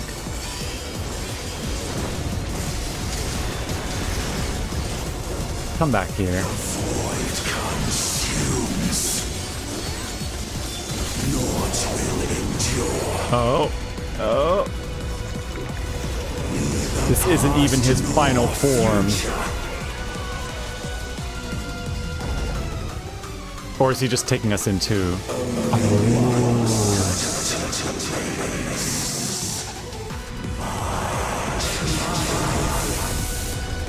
Yo.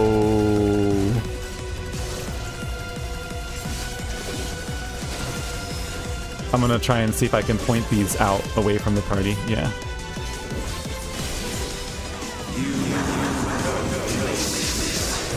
This is very similar to the ads phase from Necron. It's cool that they use kind of like this if it's two void sent bosses. Oh my god, the arena is freaking massive. You can't even see that there are enemies on the other side of the arena. Uh-huh. Oh? Oh, that's how we get out. Okay.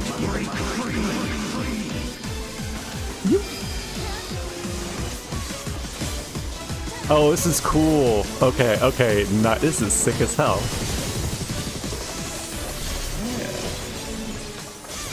I really want to LB this for thematics, like the Chrysalis duty, right, where you LB the rift, but I don't want to waste our. Well, in that game, it's like a full LB bar too, actually.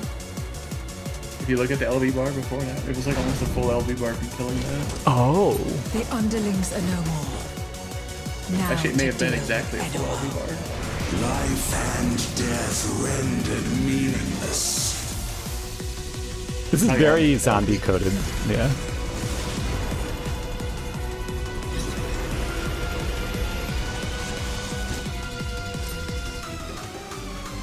He gave the nod. Light protect Isn't us. in the EX mode. My wings! I will not yield my domain! Hell yeah. He's powering up her wings. Yeah. They're showing off the new, this is what makes Paladin the main tank, and do I just also do my wings? Oh, that person's dead. They didn't go behind the wings, so he went in front. Admittedly, it was funny. Oh, it's pulling out? Does that mean that... Yeah, he's sucking it to himself. Oh, okay. The void shall never cease to be. My power is absolute. Ooh, that was a big raid line. The vacuums grow in number. Alright, he's pulling an AoE to himself. And he's spitting it into that one. Oh man, the EX for this is gonna be so much fun.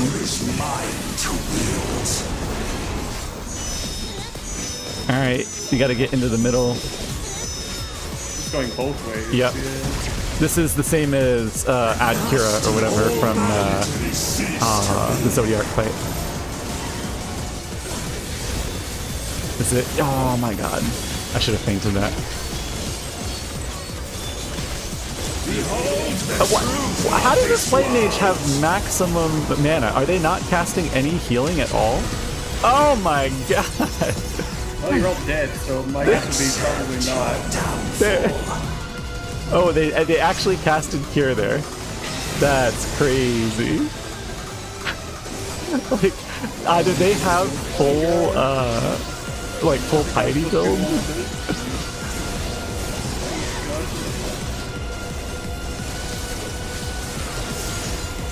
Or they're just like not casting any heals at all.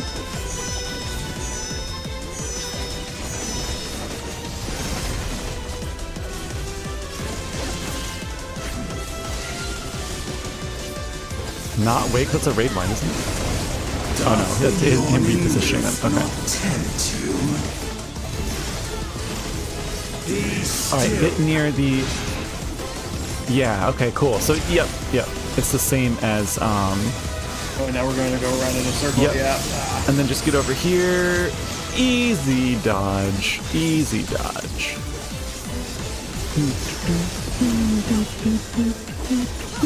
Hi, I'm painting this. This is a big raid wide.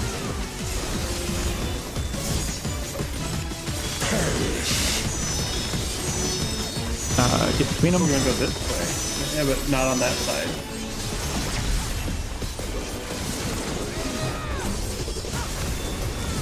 Oh my god, this is gonna hurt. This poor Sage is working so hard. Just say everyone. I'd be working so much less hard if I wasn't in my control. I'd be able to cover somebody. Alright, get near a long one. Like the long ones, yeah. Be still. Gaze of the Void. Oh shit. Oh shit. Oh, it went backwards. Oh god. Yep. Woo! Deep freeze. Moving.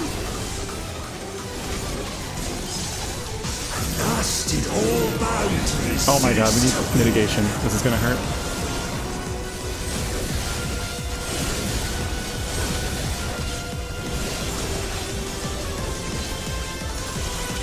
Oh good, we had Rep and Adel on that.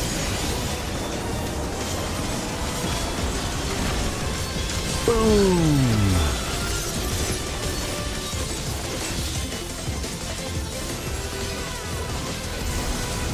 Man, his vacuum attack really sucks.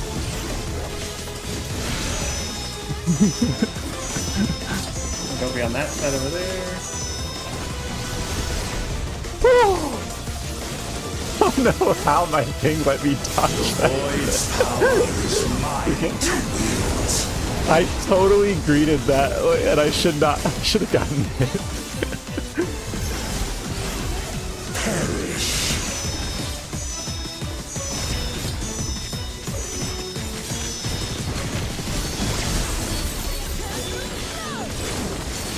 I'm fainting this meteor ring.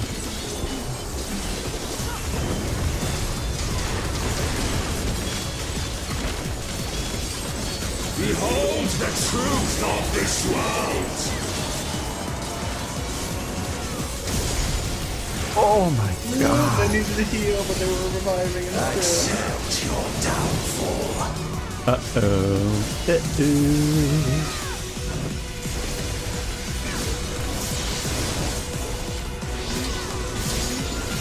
Not hunts another.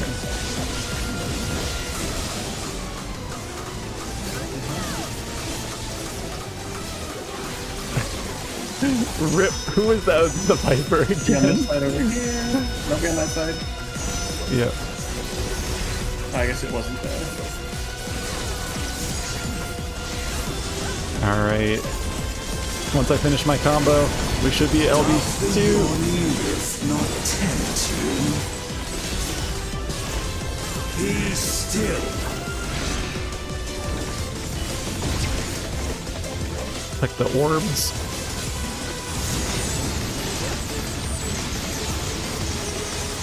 I'm going for it! It's over!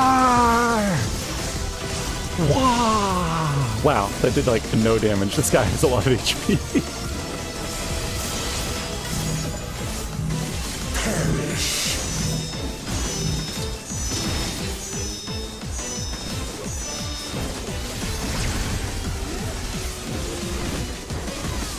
Oh, it's gonna hurt.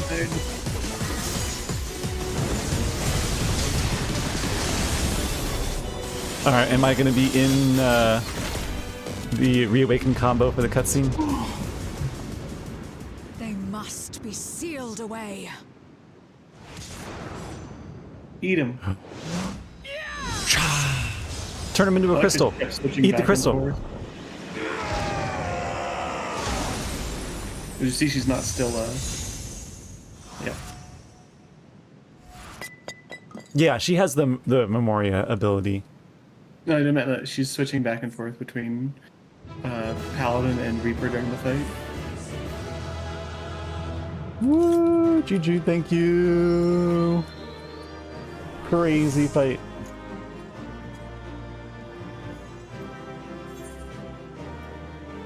Ugh, they have a good portrait. I'm gonna give the comm to the Black Mage though. It was rough with those heals. Usually I comm based on how well, like how much I like the person's portrait, but... Yes, she can make crystals as Paladin. I believe she did that in Endwalker too, but it's an ability that the Memoriats have. It's not like related to the Reaper job. That's a big crystal. Put it in my butt. Yep.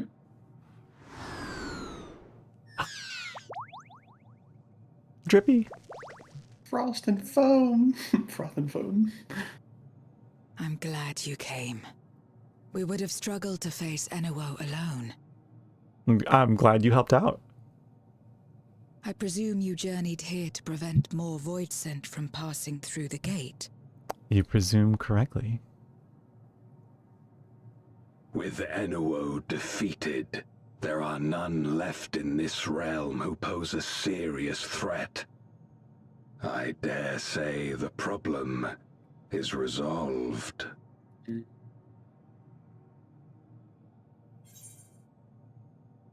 Alas, Void Scent have been emerging from fissures across the source. Have you noticed any abnormalities in the Void of late? Yeah, I want to ask that.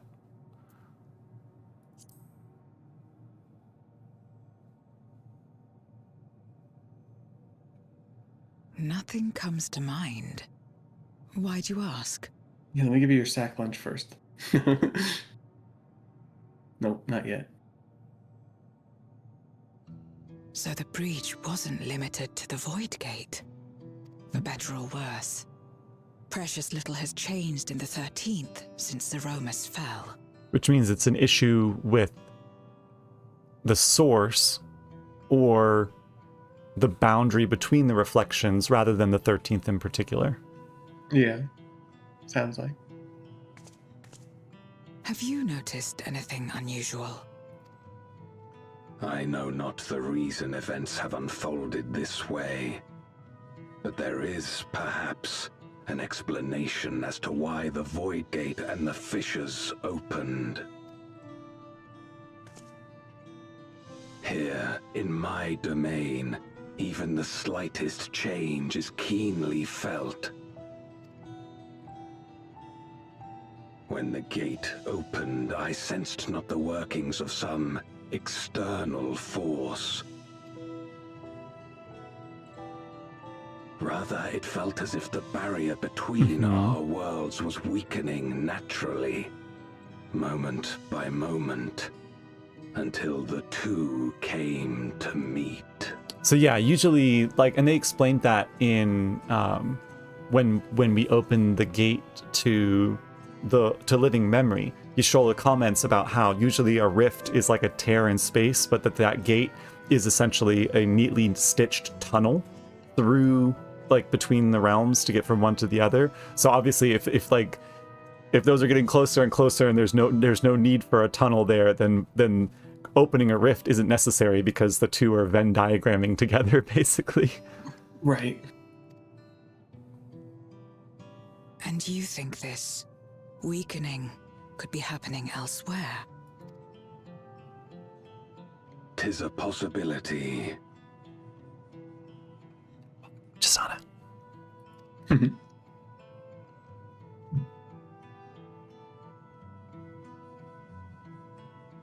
We're getting into the serious stuff. What of Razatan and Garlemald? They've had their own attacks of Voidsen all over.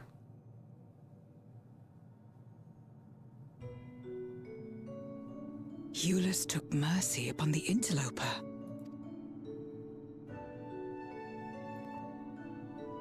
Speaking of, here's some dumplings. Whether Voidsen or Garlean, we all share the same longing for home. Should we meet, I will gladly offer them aid. Please tell Eulus as much. Aww. Wait, how exactly did you get here?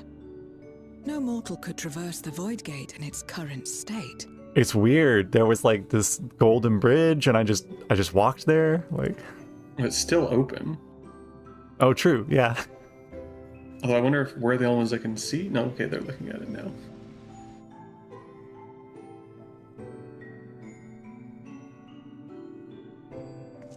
Oh no, they can't see it.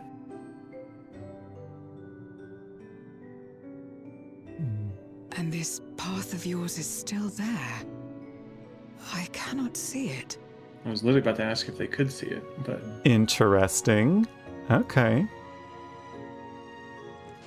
Oh, they can't even feel it.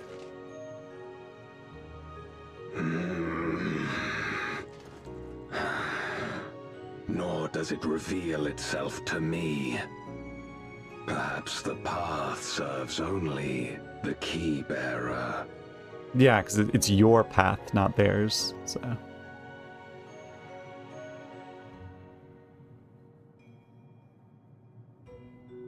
If I just put you in my pocket, I could teleport back with you. I mean, it's fine. That's exactly what I was thinking. I would have liked to see my friends. I also know, like, a cool fey creature who could probably ferry you across. Well, me holding the ring box, right, and like kneeling down and opening it up to 0 and being like, if something that was claimed as one of my possessions, right? Like, I don't know what the appropriate way to tell her, like, if you could just somehow be mine, right? Like, there's some connection there. You could make a joke. So, if you were mine, then I could take you through. Give me just a second. I'll be right back.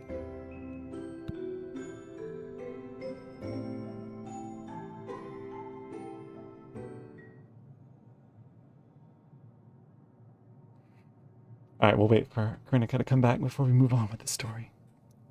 So yeah, what have you thought so far? It would be like moving souls from the first, moving them into a phylactery to move to... Yes, yeah. Because something would have to be, like, conceptually within our possession. And also, like, I think the soul makes a big difference, right? So if it's an entity with their own soul, you can't really, like, claim that as your own. And so, but if the soul is contained inside an object that you possess, then I mean, it's all like for the story, you know, but you could make an excuse that it works logically like that. Which means that we just need to have like a whole bunch of phylacteries stored and ready to go, and then just each of our friends will just like get in the suitcase, get in the Pokeball. We'll just Pokeball all of them and take them around with us. We did it before. It was a bit of extraneous circumstances. Although people are saying that because they had a body to go into. Yes, Zero doesn't have a body on the first to go back into, or on the source to go back to. Oh, true. The whole reason it worked on the with everyone else is because they all had a different body to enter back into. Yeah, would their souls essentially dissipate if they were without a body long enough? I think it would have been exact. So basically, we would be doing the reverse to Zero that we did to that happened to everybody else, right?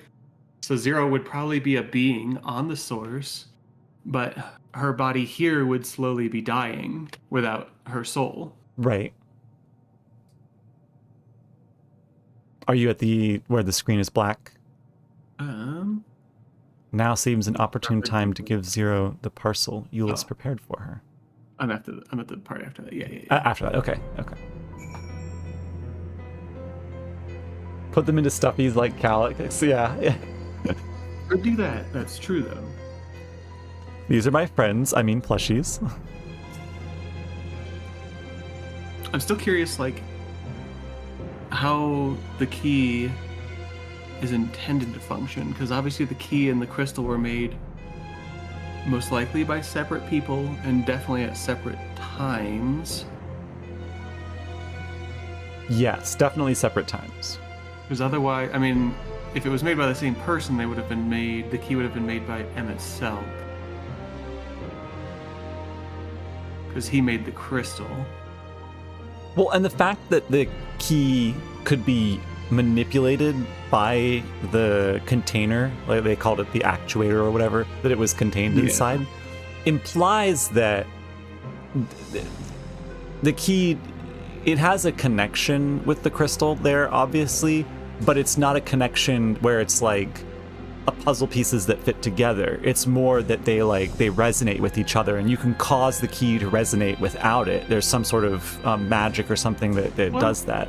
So it might be that it's actually some part of Azem's like memories and souls that cause it to actuate.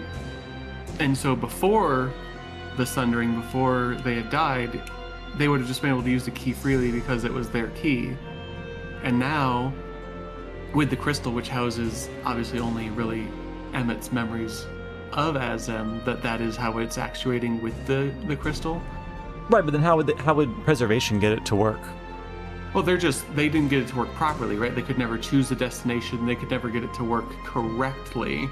So they had figured out maybe some method of actuating it, but not actually. They obviously never broke into like the real house of it. Right, which is why I think the key is more like a tool, kind of like the way that the Crystal of Azem is really just it's a summoning spell contained within the crystal. I think that the key is just like it's a device that is used to open those pathways, to open portals. So. No, I agree. I was just thinking that maybe the proper actuator for it is being Azem, effectively. Oh. They had never met anybody else to use it. It is their memories and their soul that cause it to be actuated. And that's why the crystal works, because it houses some amount of the memories of it combined with our soul. And then I don't know. Maybe, I don't know. So you think so what you're setting up, right? You're setting up the idea, just like the whole Marvel like Captain America grabbing Thor's hammer, right? And him being worthy. You're setting up the idea that at some point in the story, there's someone else who will use the key to open a pathway or a portal, and that will reveal that they are also a shard of Azim, right? That could work too, yeah. That would be cool. That would be intriguing. It'd be a nice little way to like, because then they can keep us completely oblivious to this person. Obviously, with the Warriors of Darkness, they set it up by the antithesis. You know, it's a light mirror and a dark mirror, so it was very obvious. And then with Golbez, they give you the cutscene to see and everything, but it would be really cool if they just have a character that you just think that like, you just like, damn, this character's so cool, you know, like I'm glad he's in the story, he's so badass, you know. An example would be like Hien from Stormblood, or I'm trying to think of a character who in a storyline you're just like, damn, they're so baller. But and then at some point he gets a hold of the key and opens a portal. I can't imagine it being anybody on the Source, because we house all of Azim's soul on the Source, right? Oh, Seki is pointing out too, it'd only been used once or twice, but you could never return. It's how the Malala moved from their original home. Well, I think that was them being able to like leave because they had somebody who was a shard of Azim that was able to tap into it and get everyone through. Although it's a good question, because if only we can see it and everybody else can't see it right now, how did multiple Malala travel through it? Right, which is why I think the activation sequence for the key is more ambiguous than some sort of direct connection to like Azim or whatever. Because I think it's a series of events or precedences, fates, intentions, wishes, dynamis, whatever, and when those certain conditions are met, it triggers the activation of the key, but they don't really have control over where to go, and that's how the Malala were able to make it through. And even though they wanted to then leave Ninth when the storm surge happens, whatever series of events was required to trigger the key, they just couldn't get it to trigger. Preservation figured out how to make it trigger, but they couldn't target it. They couldn't decide where to go with it. And so I do think that the key is almost more of like, it's almost more mechanical in the way the magic works than necessarily mystical in the way that it works. Maybe. I mean, it did seem to be that the actuator was suppressing it. Obviously, it didn't automatically target us like it did here once it's out, and also it did respond to the summoning spell though, right, at Sphene. Yeah, and didn't it have something at Zeralja too? Or am I wrong about it? Either way, anyway, I don't know. Yes, well, that's what I was saying. Yeah, that it may have been that a shard of them managed to teleport everyone to the Ninth from the Source. Yeah, but they made it clear that the speaker used...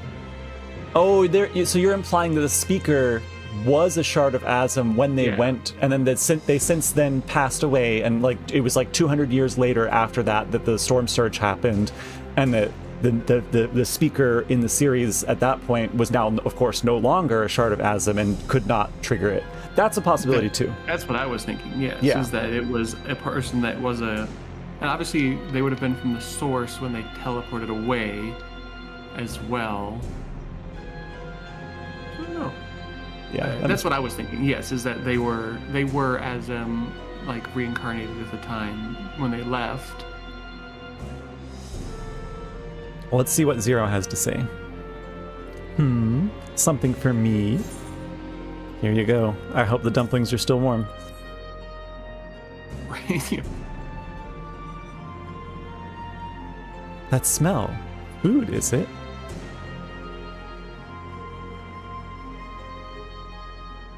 Ah, I recall Eula speaking of the dumplings his mother used to make. Thank you for the parcel, and the fond memories. There's more than enough to share with Golbez. How will he eat with the helmet on?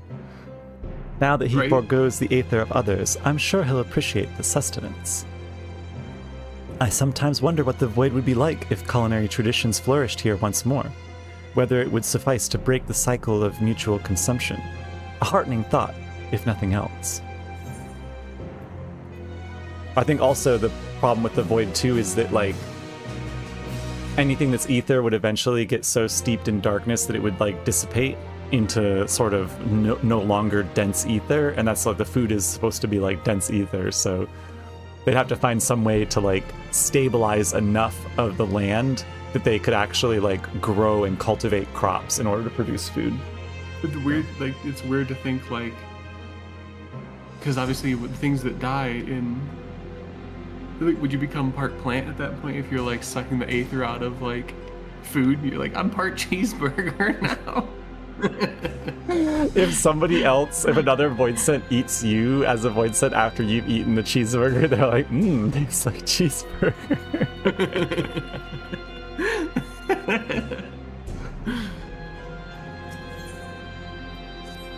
Zero wishes to discuss something with us.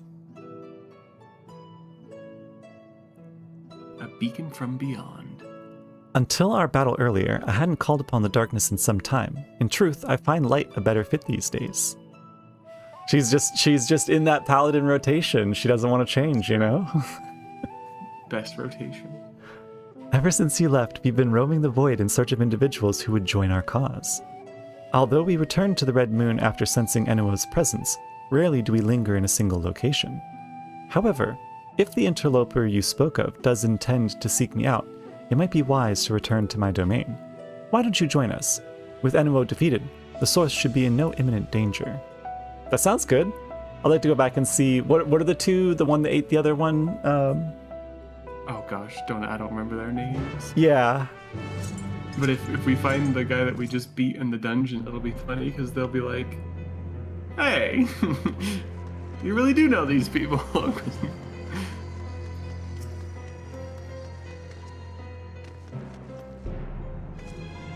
I presume you remember traveling by Nisrosh.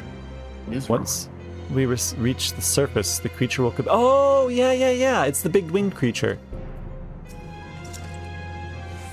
There's a teleporter situated between here and the center of the moon. I used it to travel to the surface in days long past, though I seldom need once my generals were in place. Igiorum herself crafted the device that I might lay low the Servant of Light. Ironic that we now use it in seeking to restore light to the void. Igiorum mentioned, forgive my idle reminiscences. Tis time we made our descent. I can't do Durante's voice justice. I doubt that I could either, so don't worry. Oh, there. Oh. Dang. Look how cool they look.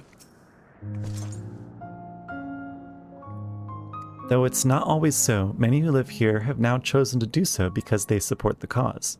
Indeed, if our numbers continue to grow, we may require more territory. Thankfully, we were able to harness the residual aether from Barbaricia's domain. Those reserves will enable me to expand as the need arises. We'd best prepare for potential guest. Join me in my abode when you are ready. Does that mean, do you think it'll be important to the next story for her domain to get bigger and we keep coming back here? Or do you think it might be like some kind of like the island from Endwalker, or like our personal island, where you slowly are like improving and expanding upon it, and that'll be like the next like maybe, but I think it's more just to demonstrate. It's a reminder that she is a void scent, right? And that the concept of like harvesting the aether from someone else's domain that you defeated and using it to expand the physical constructs of your own domain is something that's very alien to the idea of how like people on the source like claim land and expand their kingdoms. So I think it's just designed to help reinforce the reminder that like she is a void scent. She does do these things that are relative to their world. It's a very different alien world than ours. The amiable Voidson is tired of conflict. Yeah.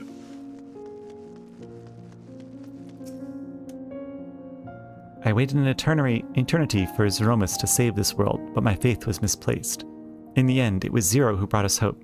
She's the reason I keep coming back here, day after day. Nice. Because yeah, he was waiting here before, and he was like, I don't remember who the hero was, but they'll come and save us all. They were waiting on the wrong Zero. There are actually a lot more Voidsent here than there were the last time we visited.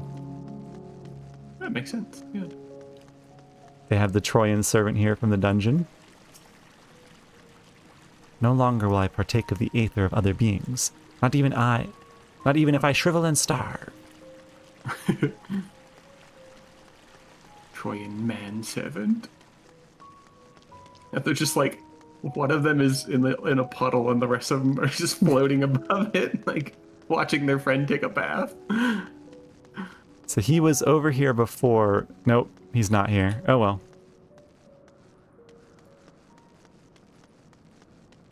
I forget, wait, was he one of the ones that was killed by Barbaricia when she showed up? They might have been. That might be why they're not here anymore. Oh, the one that ate its friend. Yes, that's what I was talking about. Yeah. Finding it so hard to keep my mouth shut, so I'm tabbing out. Well, you can say little things. I don't mind. I'm not big on worried about being spoiled too much, so. If there's something you think that we'll miss as we're walking around, definitely be like, oh, go talk to that person or whatever, you know. Zero's amazing. Voidsent, deserter Voidsent. Leave me be. Aww. She's depressed. Squid-headed. This guy's a squid head.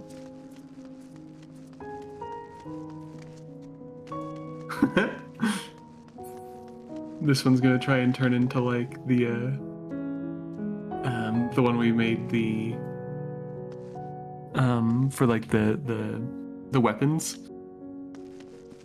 The squid-headed Voidsent's gonna turn into like one of the little like succubus ones. Oh yeah.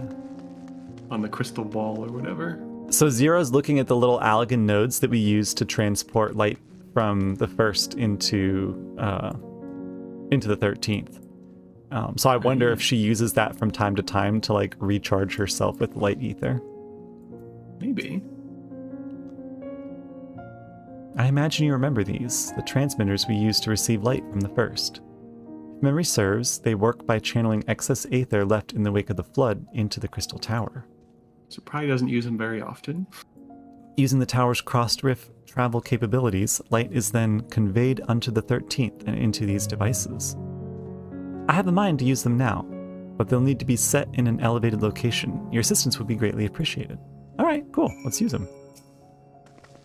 I wonder if that'll be the beacon to bring that other guy here. Mm-hmm. He'll sense all the light coming in, and then come here to join us. Acquire higher ground. Get higher, higher.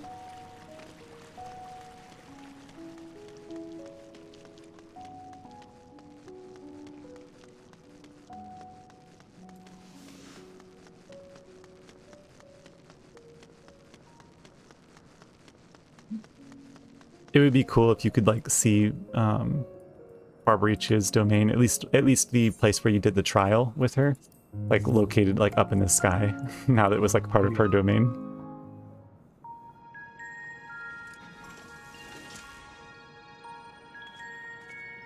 Upon activation, these transmitters will shine with light from beyond, sent courtesy of our ever-watchful friends. They will serve as beacons in the dark for those that would seek me out.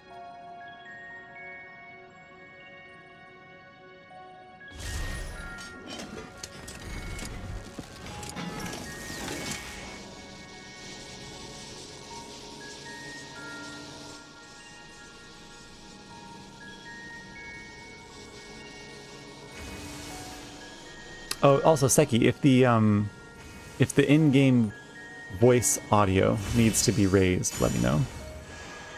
Sometimes it sounds a little quiet to me, and I worry it might be too quiet on the stream.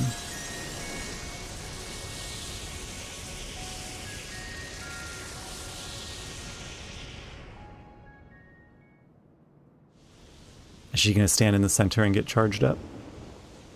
No. Oh, there it is.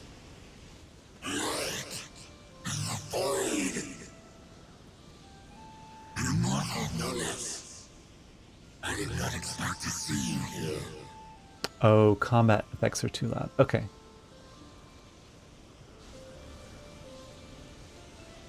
I am Zero, and this is my domain. 'Tis a safe haven for those who abhor conflict. Among those gathered here, many aspire to restore this world to how it once was. Such a thing is possible. Indeed. Though how long the endeavor will take, I cannot say.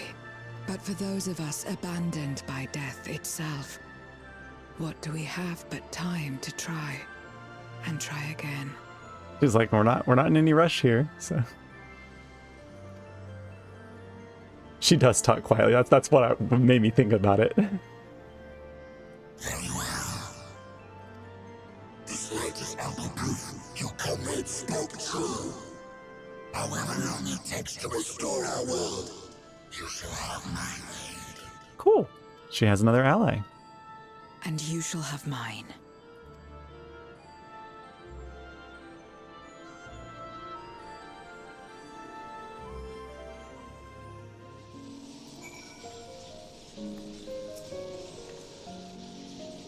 It would seem Eulis's intervention has helped forge a new bond. Thank you for bringing word to me. I gather you'll head home sooner rather than later? You will not be able to freely return to Zero's domain. Are you sure you wish to leave? No, I don't want to say goodbye to her. No.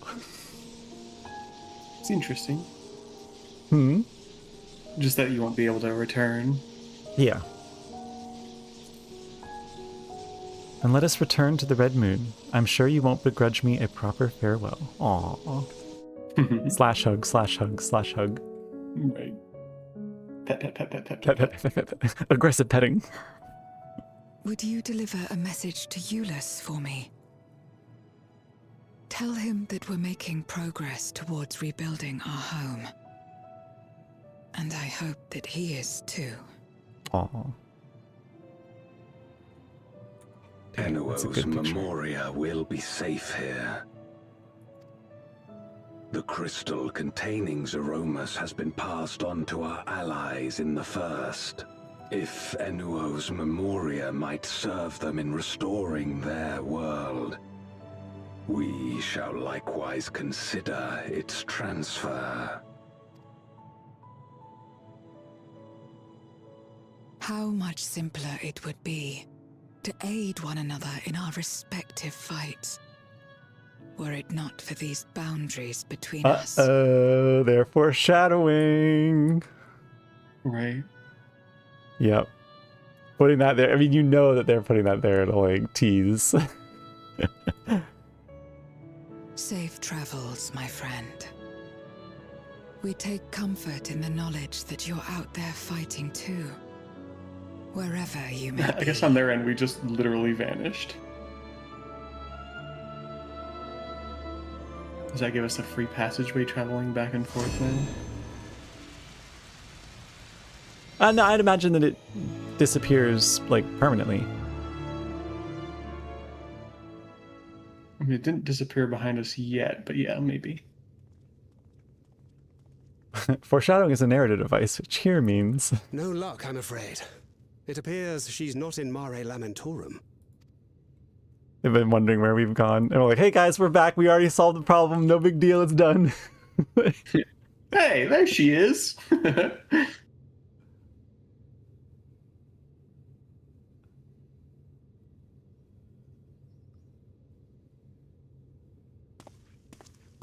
Wait. Is that...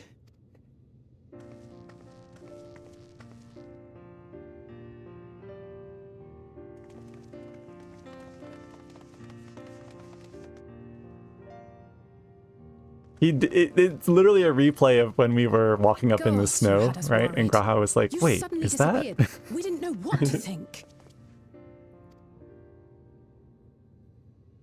No, it's not us. It's the fake us.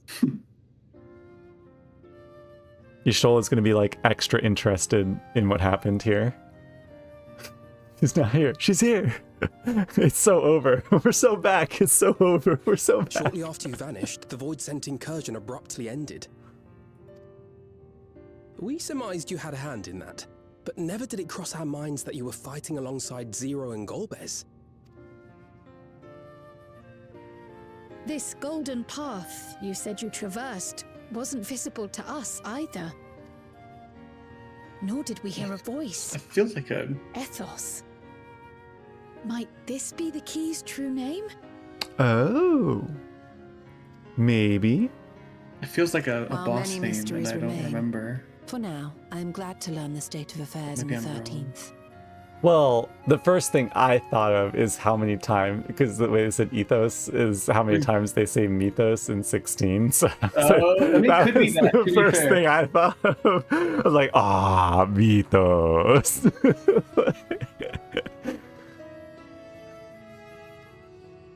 I mean, it's Golbez's also just like suspicion that the barrier twixt worlds has begun to weaken. a real word, too, so I don't know. Twould certainly Oh. explain the surge in fissures manifesting in the source. Yet what could be behind such a phenomenon? What could be behind such a phenomenon? Well, that's a thing better left explored next time. We'll let you know when we have more details. Uh-oh. Limmer.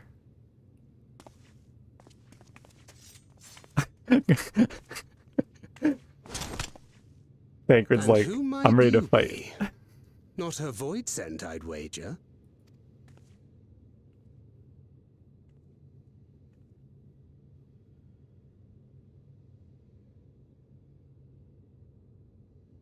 Greetings. She's so pretty. I know. I know. Did you see?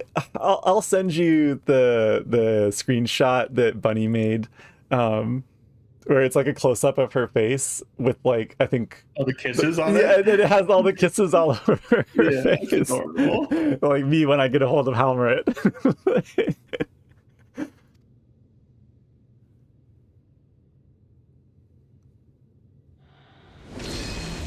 Ooh, ooh. I am Helmarut of the Asians. She also sounds so cool. We are your sworn foes, I know. Apparently not. Will you not put away your arms? She's saying it's like Arc Raiders. She's saying friendly, friendly. I'm friendly. I don't even have my gun out. Butterflies. Wow. I wish only to talk. She turned Thancred's gunblade into like a glowy relic gunblade. Right.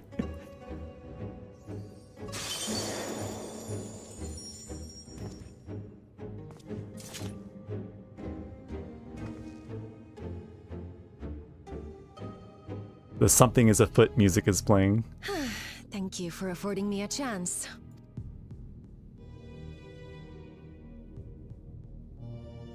It is the Bereft of Benedicta the VA. Unsundered, we were under the impression you and yours no longer had cause to continue your activities. Yeah, but now they have new activities. That you should reveal yourself at this juncture. I assume you are the one who bestowed Calyx with the knowledge of summoning and the reflections. No way. Just spoilers, Y'shtola. Spoilers.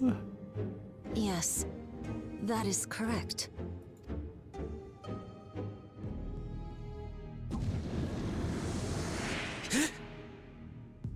Just bringing him in here too. You know, there's not much gravity on the moon. If you kicked him and punted him, he'd probably float away in space forever. I mean, Was they it have necessary teleporters. to They could reveal just my pull present him back, form but as well? yes, Yes, it was we can necessary. try it anyway. Calyx. So he succeeded in transferring his memories after all.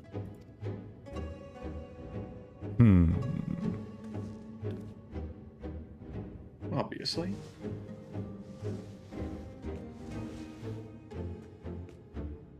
Be at ease. Even were I to occupy a combat-oriented vessel, I would not have the ability to defeat you. You Like a punching bag, and every time he comes back on the Yuri, you just keep hitting him back away. I have naught to replace it, nor will I ever regain what I once had. You know, the last time an Ascian tried letting us in on their plan, it definitely worked out for the Ascian. Right, exactly. And I'm sure she's like fully aware of all of that. A string that says, I love you. Yeah. There's a warrior of light in my boot.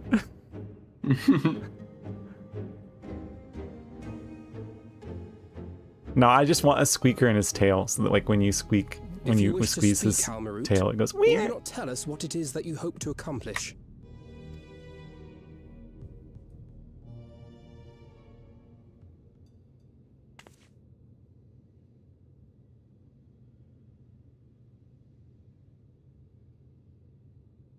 As you know, our star Aetheris was sundered into 4 and 10 shards in the time of the Ancients. 4 and 10 shards? Well, I guess if you count the 14, source as well. Yeah.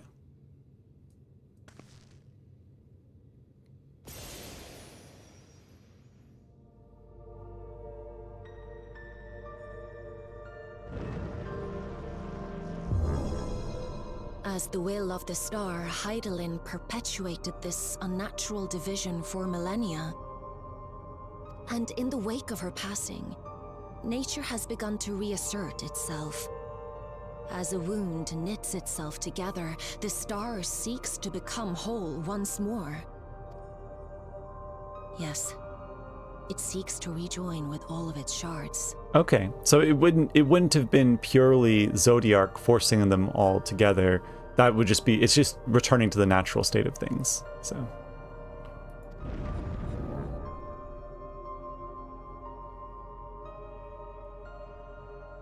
Unlike the one we Ascians attempted to orchestrate, however, the star's rejoining will afford mankind no special treatment.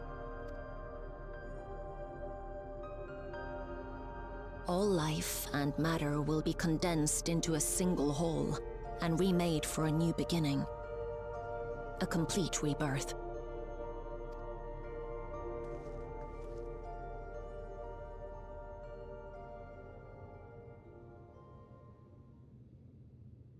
It was kind of like Aetheris a will singularity. return to the way it once was. Hundreds of millions of years past. To a quiet and peaceful time. Long before the light of mankind was kindled. Mm-hmm. Sort of a primordial soup of ether. Supposing for a moment we believe you, how can you possibly know all this?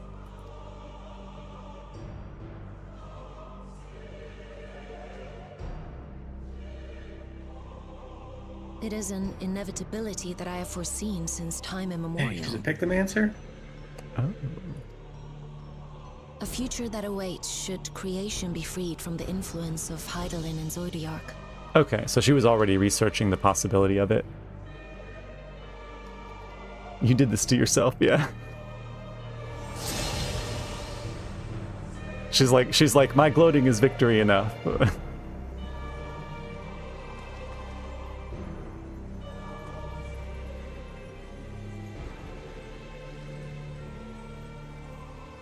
The star is tolerant to life.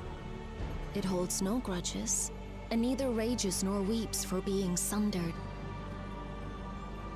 Yet by the same token, it is indifferent to life's survival.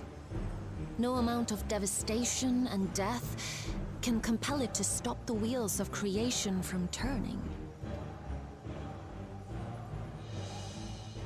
The earth shakes, and mountains spew fire.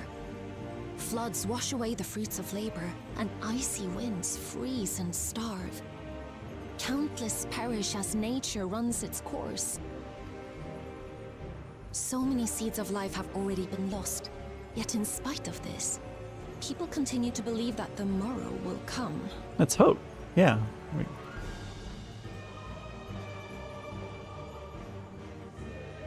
But it will not.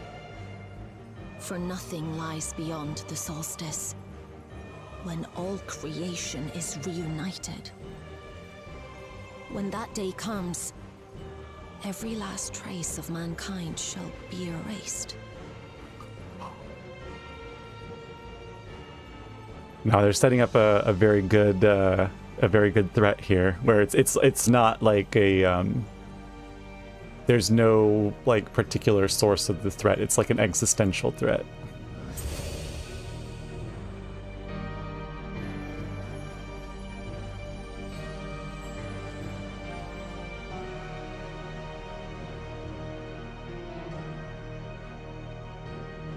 I cherish man's journey. Despite losing his innocence and being made to live with suffering, he has forged ever onward. Strong, even as he is weak, his is a proud tale in the history of the star. 'Twould be a shame for that tale to end. For all to wither and die, when some might yet survive. Would you not agree? So that's why she was kind of on board with Calix's plan, is that like a different version of humanity could possibly survive.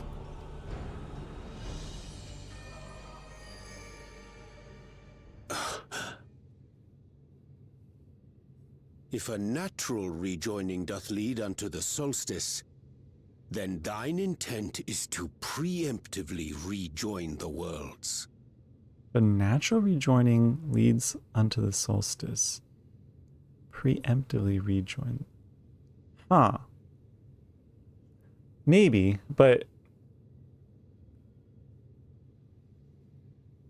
I guess maybe there's a difference between all of them rejoining at the same time and one at a time being rejoined has a different effect on the source. Maybe the source still is significantly more stable, right? I think what they're saying is they want to sacrifice all of the other reflections to save the source effectively. And probably not even everybody on the source. Probably they want to protect a certain, like, use something to protect certain area of the source during the rejoining. Oh, I see what you mean. Right. Yeah, right. They're trying to, destroy the ones that are trying to, basically just force them to recombine.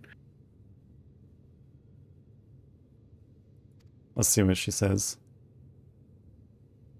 Correct. It was for this very purpose that Halmarut recruited suitable collaborators from the Reflections. Individuals yeah, like no, it me, definitely wouldn't. I don't assume it would do it like the Light of the First. I assume it would just literally be like the old school rejoinings where it like kills that world to bring it back together. The Winterers, we are called. And if you and yours seek to protect all life, then sooner or later you shall have to contend with us. Well, that doesn't... Even if everything you claim is true... I'll keep my thoughts until after the cutscene.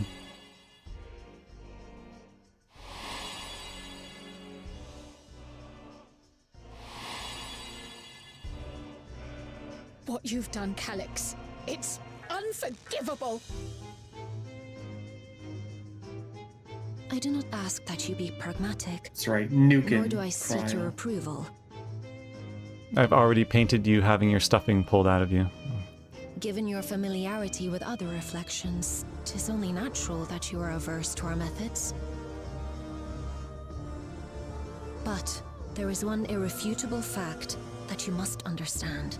Should we take no action at all, the solstice will come, and no one will be left alive. No one.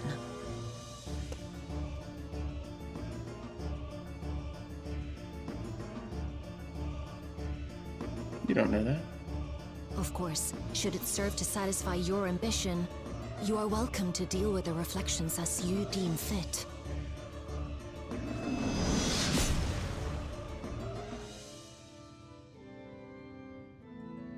Like the pariah and wanderer who satisfied his own when he brought the star to the brink of ruin to face you. Right, basically saying that like are you willing to take kind of the fate of the star in your own hands, basically shape what you think? Like, do you think that you are important enough, justified enough? What gives you the right to be the arbiter of what will happen to the star? Xenos was like, I'm willing to sacrifice the star to have the fight that I want to have. Are you willing to save or sacrifice as necessary to shape the future as you see fit? That's the cool, like, kind of paradigm they're setting up there. To be fair, they're doing the same thing. Yeah, and that's why I'll have some more thoughts on that after the cutscene is over.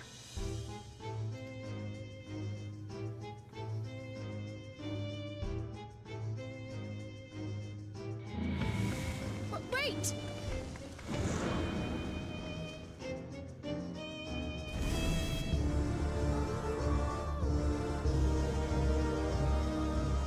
So is the I want to travel there and see if the scythe is stuck in the ground. No, it disappears right there at the end of the cutscene. Yeah. So the thing about the Winters, right? If they are seeking to do an early managed rejoining to prevent the complete destruction of all life that a simultaneous rejoining would cause, their plot is essentially not really any different from the Ascians. And and on the one hand, like, narratively, that's kind of like, okay, well, you're just retreading the same path. But the reason I don't think that that's what's happening here is because they said in that final cutscene at the end of 7.4, when Calyx and Halmer are talking about, like, if there's anyone here that you would want to say goodbye to, because with the path that the Warrior of Light set upon, this world is now doomed to die. Essentially, the corollary being that, like, if they had stopped the Warrior of Light, if they had succeeded in their plan, the world would not be doomed to die. So yes, you could say in hindsight now she's talking at a greater concept about, like, the source and all the reflections, but I felt like in that cutscene it made it very clear it was just specifically about the ninth.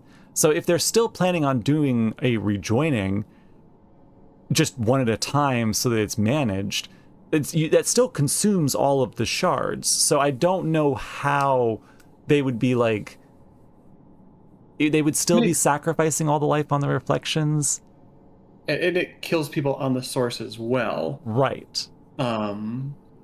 It's not to say possible that they. It's not to say that it would have to. The way that the Ascians were doing it before required a massive upheaval of aspected ether. So there's a potential. It still would. Well, there's the potential that they have another way of rejoining them that doesn't upheave the source as much. But if they're doing the rejoining, it would still consume the shard. So, like, all the people on the shard would be dead. So it feels weird for her to point out that, like, oh, now all these people are doomed to die because of the Warrior of Light's actions, except that, like, per the Winter's plan, they would be doomed to die anyway. So my gut feeling is that whatever she's said here in this cutscene, it's setting up the concern, but the nuances of it are being very, very hidden from us, because there's obviously more nuance to the Winter's plan than we're being made aware of, and it might not be as, like, dramatic. You know, they're trying to draw parallels to the Ascians here, and my suspicion is that Winters are probably vastly different in intent and operation from the from the Ascians' plan, and they just want you to see the parallels, see them as the threat here. Yeah. So. There's also a possibility that because, like, they've studied the Warrior of Light and everybody around you, and, like, they know you from having, like, fought you for so long and having known Asm from before, that their real plan is exactly this, where they didn't actually plan to, like, destroy the world or bring it back together. Their plan was literally to appear to be the villains, such that it would force the Warrior of Light's hand into, like, going against them. So, like, make yourself the villain to force the hero to act in order to save the world. That's and give them the motivation. Right. They could be doing a long con kind of Right. situation. Yeah. It's the whole like we'll be observing your career with great interest. Yeah. Right. And I mean, Asm seemed to have a plan to unite the stars. I mean, maybe. Yeah. I don't know. The question is, like, obviously it says like unite the stars, and the stars are not the shards, except they are. Or they could be. Right. It's like, ooh, but it would make sense for Asm ambiguous. to have a plan to reconnect the shards, because there were no shards when they were around. And it's a weird... And you would think, like, where you say the Ascians overall wanted everything destroyed, you would think that then letting the solstice happen would make sense because it would destroy everything. But the Ascians very specifically did not want the life stream and the ethereal sea destroyed, because that was a critical component in getting back all of the Ascians, basically restoring all of the ancients after the world had been recombined. They didn't want to restore them because they were not whole yet. They did not have all the complete components of all the ether that had been spread across all the different reflections. So even from the get-go, the Ascians never intended for like the entire thing to be destroyed and remade. They specifically just needed all of the ether put back together from the reflections.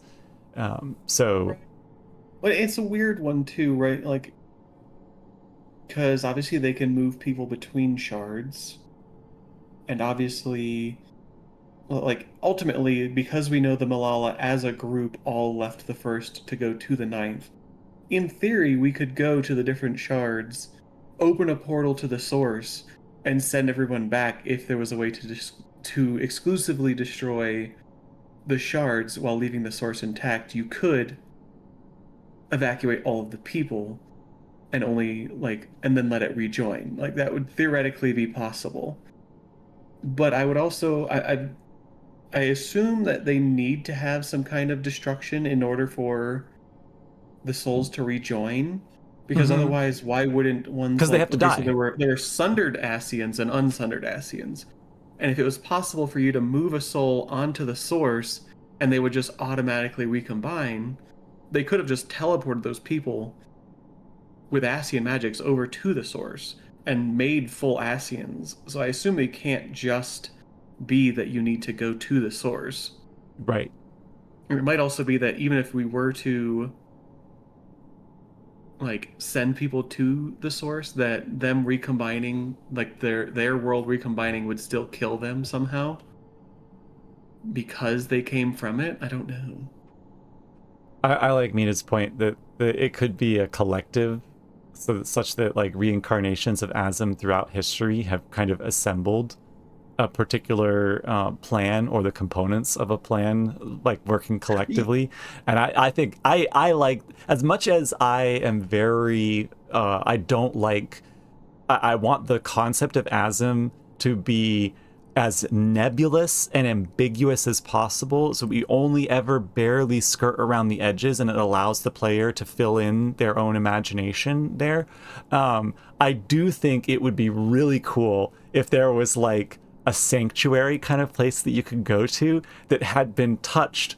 There were logs of people throughout history who had like understood aspects of like I have some power that allows me, some sort of power or heritage or something that allows me to access this area, and they leave their mark upon it. And so it's, even though none of them knew each other throughout history and none of them know like the story of Asm maybe to the level that we know, having gone back to Elpis, there still could be a really cool kind of sanctuary area that like people throughout history have left their marks on, who are like reincarnations, right? And together they have a body of knowledge and a collective goal to protect the star and stuff, and they leave sort of a monument of inspiration to each other there to carry on to future ones. I think that idea would be so like chills to like get to walk through an area like that.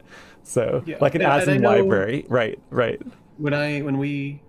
I think it was when we were watching when we were watching the live letter, and I had said something similarly where it was like, the crystal seems like it must have been made by like a shard of Asm at that point.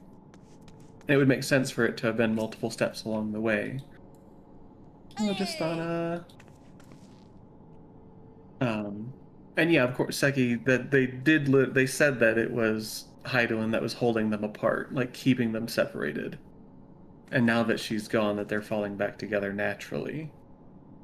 A shepherd to the stars in the dark also, yeah. I mean, that goes symbolically with the idea of someone leading people who are in trouble or in fear and helping them, right? Being something that's symbolic and inspirational that people can look up to. Yeah. No, I mean, and I like the idea that Asm built the crystal as a teleporter to get around the source, the star, back then.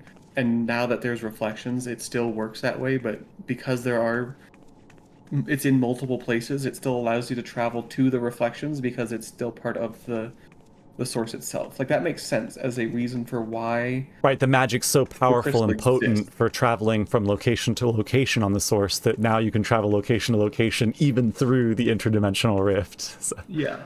And it's a good question, too, of whether our Asm would have been the one that made that, or if that was one that was created when the seat was created, that was when the ethos was made. Yeah, it could have been a tool that was used by anyone who was in that seat throughout history. Right. I mean, that would mean that, like, at some point Hydaelyn had it or Vanal had it. Right, which would still make sense. It would make sense, but I think it's cooler and more mystique if it was like something that they had created in particular. It was their own unique kind of. I do think so. Like, I made this. There's no way to know, Mita. Like, it could have been 10 seconds, or it could have been 100,000 years at this point. Who knows? And I hope that they limit, like, time dilation stuff as much as possible. Like keep that to an absolute minimum and only use it when they happen to need it to, like, what do they call it when you... a deus ex machina, like when you need to explain something and like, let's just hop over that logic right there. They're like time dilation, and they just kind of hand wave it and get rid of it. Because once you start introducing too much time travel stuff, it gets weird. I hate time travel as a narrative component. It's the worst in stories. It just introduces so many bad things. But I mean, it would make sense for it to be slowing down now, because it's basically like with the first and the 13th, as they started getting closer together.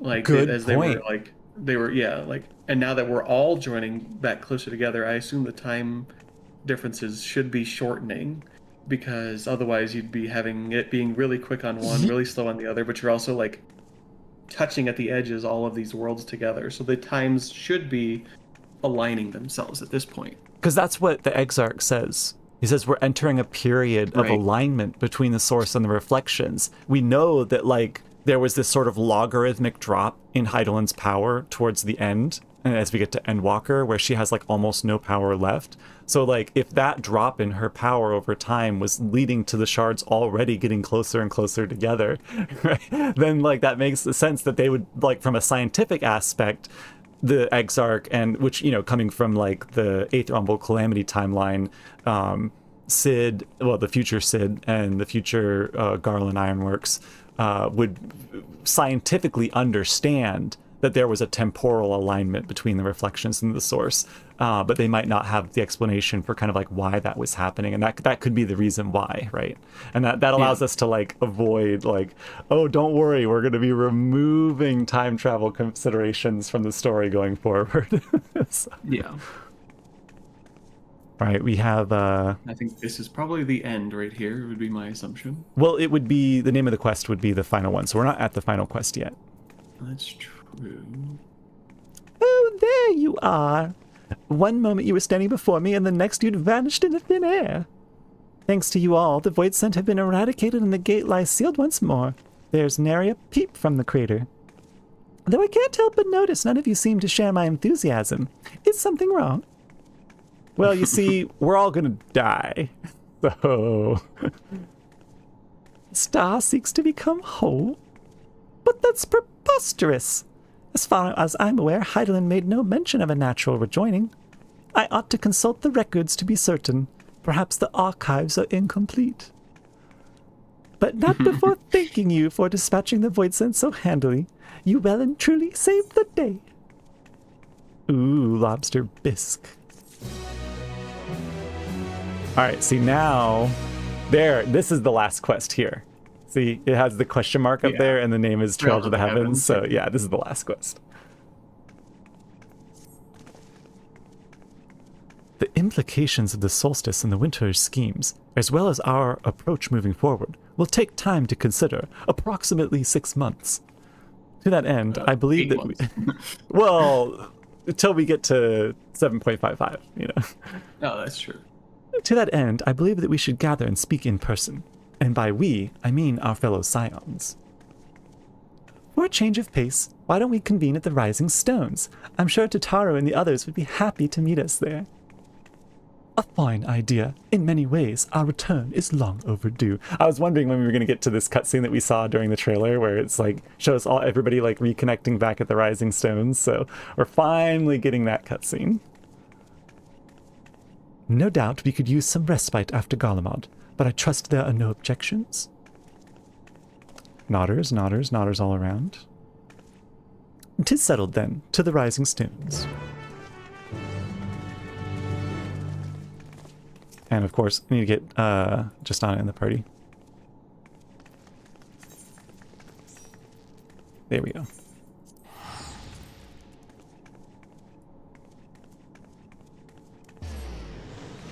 Ah, it's going to be so nostalgic to see everybody back here again. This is actually one of the few maps that I still have a few quests on left to do. There's a few job quests that are the follow-up after you've finished leveling all the jobs. They have the follow-ups with them. There's a few here that I need to do that I just didn't get around to doing, and I see them every time I come through Mordona, but one of the few maps that still has quests on it. I've cleared out every quest on every map.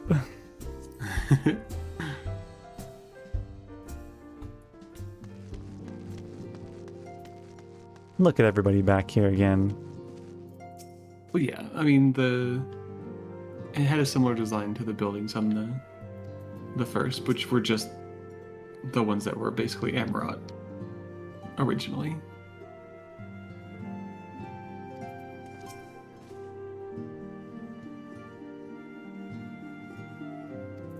In spite of time's vicissitudes. Y'shtola still wants to stay in touch with Shale. Ooh.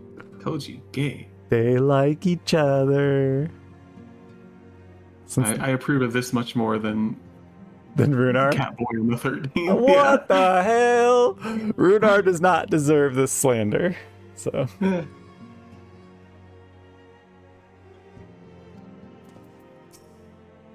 Arianje has a headache. In spite of time's vicissitudes, some things endure. This sanctuary is surely among them.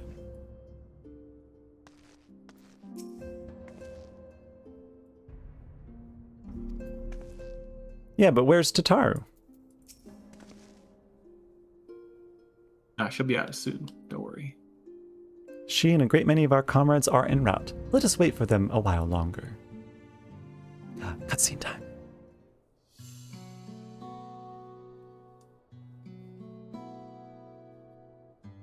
This is one of the last quests we're going to have this Dawn Trail music in.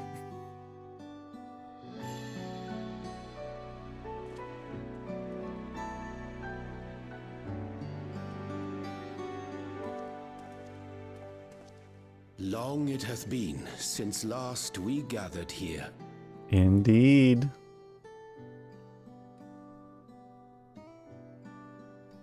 Though our order's dissolution was indeed in name only, thereafter we did largely operate independent of one another.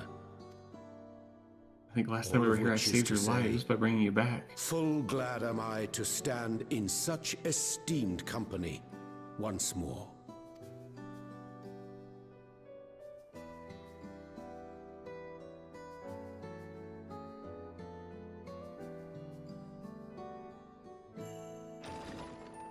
Apologies for our delay. Hori Boulder! And Osher, and Aenor, and Coltene, and Flamine. We're reporting for duty, as bid. We see Tataru. I don't remember what the Elizon's name is. I don't. Also, this is the everyone that we could round up on Midlander short back notice. there. The others are still en route. Estinian alone we weren't able to make contact with, but we're working on it. Don't worry, just get Kryl on it. Kryl and Tataru together can track him down. No doubt his link pearl is buried at the bottom of his bag. Knowing him, he'll turn up when we least expect it. Now, as much as I'd like to savour our reunion, Tataru tells us there have been developments. Will you apprise us of the details?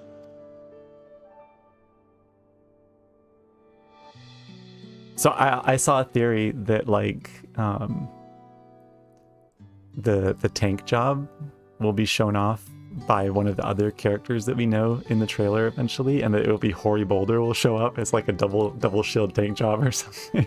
Oh my goodness. I'm like, I can see it. I can see it.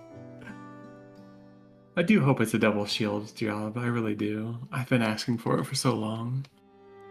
It's so cruel of them to use Ratatin when that's what I've been asking for, literally. Like, well, and also that like they are putting they're separating the main tanks and the off tanks, right, as categories, even if functionally they can kind of do the same thing. It means that like you notice that like all the off tanks all have a large two-handed weapon, and the only main tank in the category has a shield, something in both hands, right, and has a shield, which none of the other jobs have. So that kind of leans credence to the theory that it could be like a double shield tank kind of thing. So yeah. And I like the idea if it's like, even if it's not like gun shields, if it's just dual shields that somehow go together. I mean, shield and mace is okay as well, I suppose. It feels so similar, but yeah. I would like it if they could be like The veracity of separate Hamlet's claims glams, remains just like unclear. Paladin's sword and shield is. I don't expect it to be, unfortunately. Although I wonder if they won't have like some kind of sort of like Viper where like there are different abilities that like join the two halves together for certain things, but we'll see.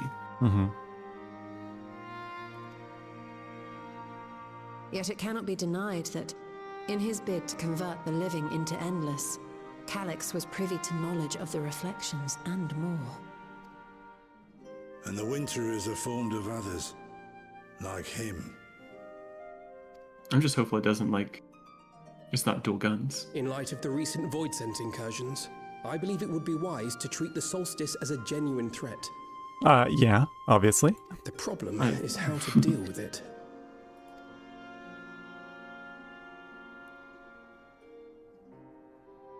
Both the source and the reflections are home to irreplaceable life. I would protect them all if I could. But if doing so means ushering in complete annihilation... Is she gonna squeeze her fist?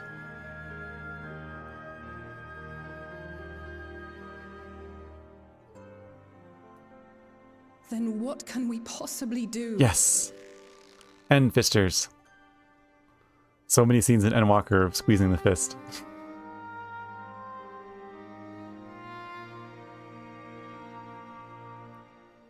I wonder, was Hydaelyn aware of the solstice? You have to imagine that it was a possibility that she considered. Given that we had no knowledge of it when you journeyed to Elpis, you couldn't have warned Venar. So it is entirely possible she was unaware. But in the course of sustaining the Sundered Star, she may have glimpsed this eventuality. Right, because she would have felt that natural push and had to resist it with stasis. So Right.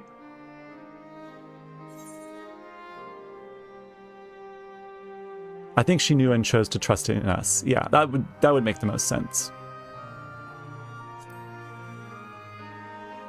I mean, she did say she left the star in our hands, so... So she believed that we could overcome this trial as well. Or rather, that the choice was ours to make. Whichever it may be, it is we who must find the answer. We who live in the here and now.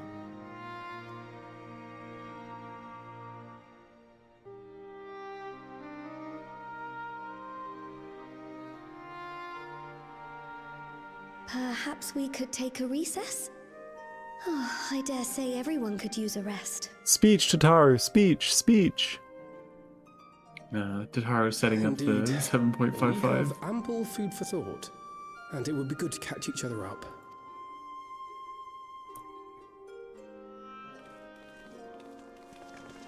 So now it's making me wonder what's the meanwhile cutscene gonna be? Yeah, it's so weird to me that the backup plan was Ethos in your possession. going away on the moon that housed Zodiark. Like, that's where Zodiark was. Were you gonna take Zodiark with you with all of the people who? Oh, I see what you mean. Like Zodiark was locked on the moon that you were going to escape in. It doesn't make sense as an escape plan. No. Remember, the escape plan was contingent on if Zodiark was ever lost and the final days were returning. That was the escape plan. So if as long as Zodiark remained there, which she wanted him to remain there, then they would never have to use the backup plan. So. But all the dark, it's such a weird, because like all the dark aether would have been there. And you would have had no ethereal sea because it would have been back on the source. So you'd have had to make like some new. That nuance is kind of a gray area. Yeah, the plan was for after Zodiark's death. I mean, that's fair. No, I thought you were saying that like taking people to the moon to escape, like because of the solstice or whatever. And I'm like, well, we do know that there's multiple moons. So there's a moon for every reflection. So the moon would not escape the solstice, like combining everything together. The moon would also be destroyed. Well, yeah. I mean, it's not really supposed to house life. So it would have been more of the same for the moon, mostly, besides the Loperids, but... Mm-hmm. I'm at Y'shtola saying keep the ethos in your possession. Yeah. Okay. After all, it seems that is one mystery I am not destined to unravel. No! I want her to help unravel it. Unravel me. Wait, no. Whoa.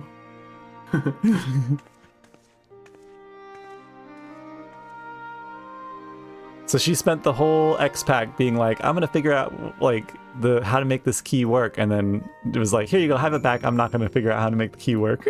Well, we figured out how it works, right? So I think at this point she wants more like of the empirical evidence of us using it.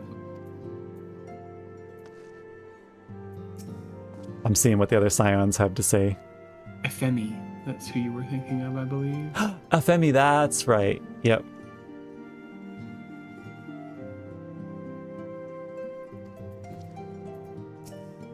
And Clemence is the Midlander. That's right. She's the daughter of the old guy.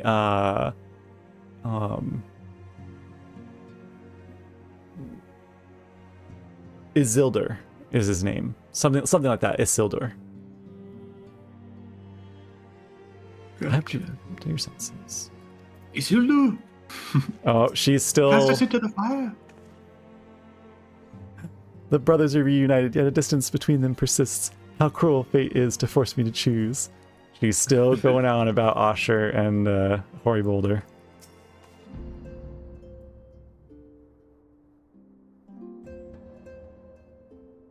Oh, they're talking about the jobs they've been working on. Okay.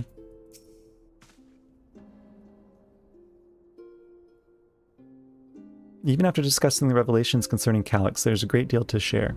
It is difficult to know where to begin.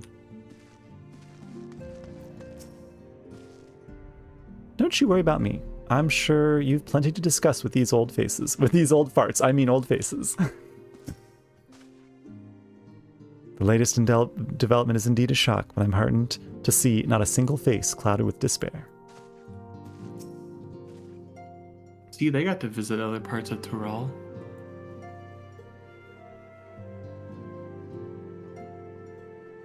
Okay, so she got to fight the Galtea as well. She did Lapis Manalis. Yeah, Like yeah, we she did. said she was Void Set Incursion and Lapis Manalis. All right, Hoary Boulder says, Fortuné and I remained in Corvos to monitor the situation among the Garleans in the Corvosi. Though seldom smooth sailing, in time the region settled and we were able to return. I understand the Garlean community has made great strides in improving relations with other peoples. Hearing that, I feel renewed zeal for resolving the issues in Corvos. So they're definitely going to be part of whenever the story goes to Corvos. Then perhaps you'd like to hear more about the Garleans' accomplishments from me and the twins. It might even stoke that fire even hotter. Alright. Alphino says, "'Twas was by no means an easy decision, but as the solstice is now our paramount concern, Alize and I have opted to formally withdraw from our efforts in Garlemald. After all, anything we can do to protect our world will also serve to keep the Garleans safe.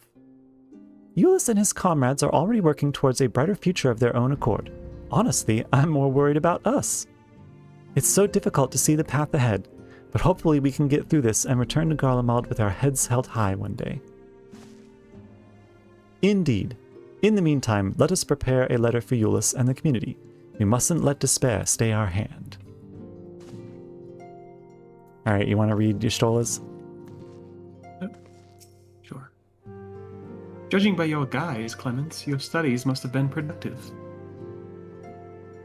Indeed, I have more or less mastered the fundamental principles of Charlayan astrology. At one point, I considered exploring other healing arts, but decided to persevere with more focused training to better leverage my skills on the battlefield. I don't think... What? I know why she's saying this. Oh. I don't think I'd be much use on the battlefield these days. I can scarcely hold my bow steady, let alone hit a target. So sorely bereft of brotherly ministrations as I am. Weird. I knew you still required constant supervision. You two haven't changed in the slightest. It makes me wonder how our colleagues that couldn't join us today are faring. So, I don't know if you remember, Clemens used to be a white mage before, like at the end of Endmarker before they left. So in the meantime, she's gone and trained as a astrologian, which is pretty cool considering how like overpowered astrologian has been for Dawntrail. So yeah. Seeing the two siblings together made me think of my sisters and half-sisters. All 12 of us actually had the opportunity to gather not so long ago. Says Y'shtola. Oh, that's right. You can talk to them again afterwards. She's finally acknowledging that she has other siblings. Yep. Yep. She doesn't mention why, but we know the reason why they gathered. The funeral for their dad. Yeah. Asher says, Aenor and I were training in Gridania when the Voidsen attacked the Twelveswood. Thankfully, we were able to fend them off with the help of the Twin Adders. When I heard the invasion had already spread across the star, I realized the gravity of the situation and ordered a confidential report sent to the other Scions. That's why Tataru was so quickly apprised. Thanks to you, we were able to make haste for Garlemald. While circumstances and duty may keep us apart, we remain bound by common purpose. Indeed. May that purpose continue to guide us now that we stand together once again. All right, cool. So they've been doing Scion things in other parts of the world. I actually wanted to see what. I've seen Hori for some time until we met today. Hopefully, he gets a sense of the progress I've made since last we met. Alphino mentioned that he wanted to go back and see his mom. Yeah. He was saying that he hopes the mom and dad aren't mad at them for leaving so quickly, right? Staying. Just like a parent. Oh, you only visited for 2 days. You never come around no more. You don't call. You don't think about us. And then Krid says, after Urianger and I went off on our own, we decided to spend some time exploring Shak'Tara. We never had the chance to visit during the Rite of Succession, you see. We journeyed east through...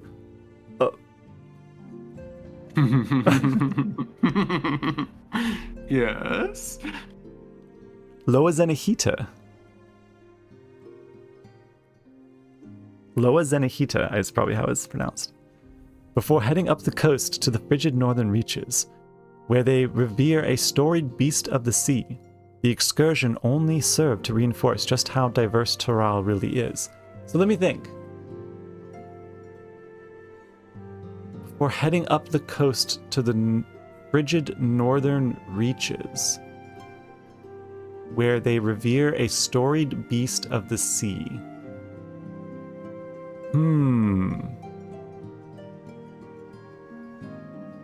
Has that been mentioned in the lore at all?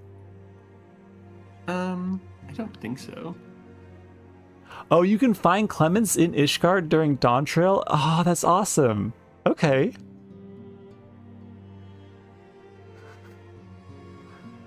She chort on my cludium till I ever cold. Oh my god. It's stupid. Yeah, I'm actually gonna screenshot this because I want to look up some information and see what they might be referencing here. We also met the Wallachie. Oh, great. So we don't get a single piece of Blue Mage integrated lore outside of the Wachimeki Meki storyline for Blue Mage in Dawn Trail, literally the homeland of Blue Mage. And then Orion just like, don't forget the Wallachie were part of Dawn Trail as well. Yeah, but I do like that they're implying that we might go back there later. Would that we could have indulged our curiosity further and traveled to yet more distant lands, but for better or worse, pragmatism tempered our wanderlust. Okay. Suffice to say, we still have plenty to see of the continent, and I should very much like to return, given the chance. In a few expansions' time. So. Probably, yes. Yeah, I saw because my home city is Gridania. I saw Aenor and Osher there a lot of times. So. Yep, no Blue Mage. I need the gif of Blue Mage being like, let's just remove Blue Mage from the parties. There it goes. Deleted. Yeetus deletus. And Chitaru has the final quest. Cutscene time, and especially meanwhile in Garlemald cutscene time. So Probably, yes. It seems everyone has much and more to discuss with one another. Anyway, you're overdue for a proper break. The peace and quiet will help you think. Feel free to make yourself comfortable in Dawn's respite. Okay, cool. That's where we're going to be for the cutscene. Complete. Rest? What do you mean rest? I have to like prepare for an ultimate and do this other nonsense? I'm never going to rest again. The moon. Me when I see the moon. Look, the moon.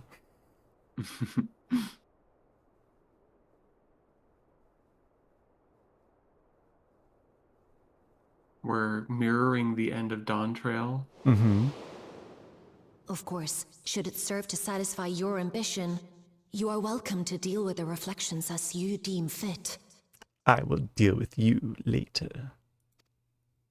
I will attend to... Like the pariah and wanderer who satisfied his own when he brought the star to the brink of ruin to face you. Wanderer? A far wanderer? I detest evenings such as this. Too bright, too stimulating. The mind distracted by the inconsequential. Is that, I'm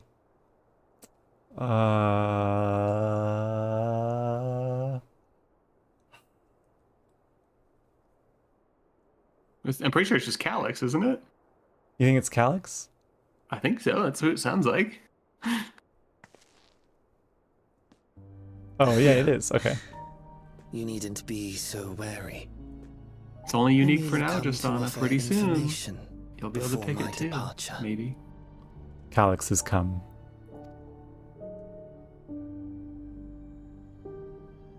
Well, where's your little master? Because that's the only way you got will here. soon cross the rift to observe the enactment of another Winter's plan. Oh? You see, why are they telling us? Besides the fact that they want us there. Destination is the fourth. Yep.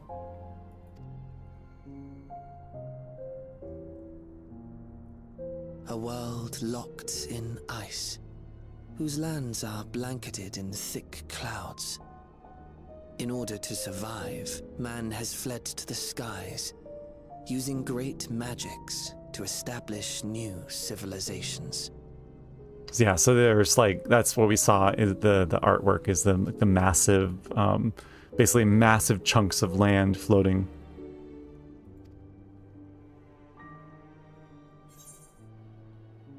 That sounds exciting. Yeah, why tell me where you're going?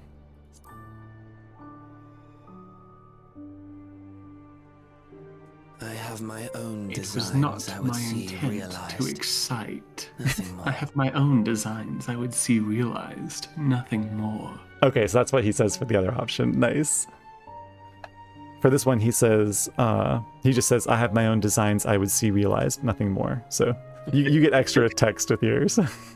Thick clouds in that dress is what I like to see, baby. What the? Whoa! Believe me or don't, as you like. For all I know, you lack the means to follow us anyway. Are you tempting me? He's lying because he knows we have the key and the crystal. Exactly, and he knows how it works, so. Well, he doesn't know how it works, but he knows something of it. Said to you earlier. I like this angle. This is a really good shot.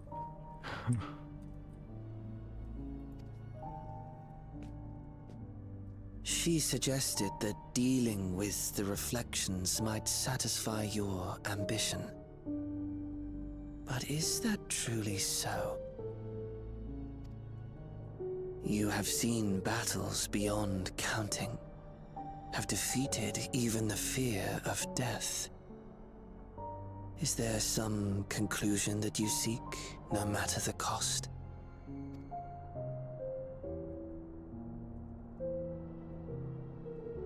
Are you just going to think about, like, all the scions and... I will share with you a truth.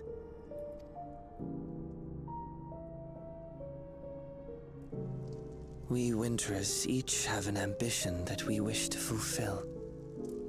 To that end, we may share information with one another, but we do not necessarily share the same beliefs. Yeah, I figured they're more of a collective. They don't have like the same mentality or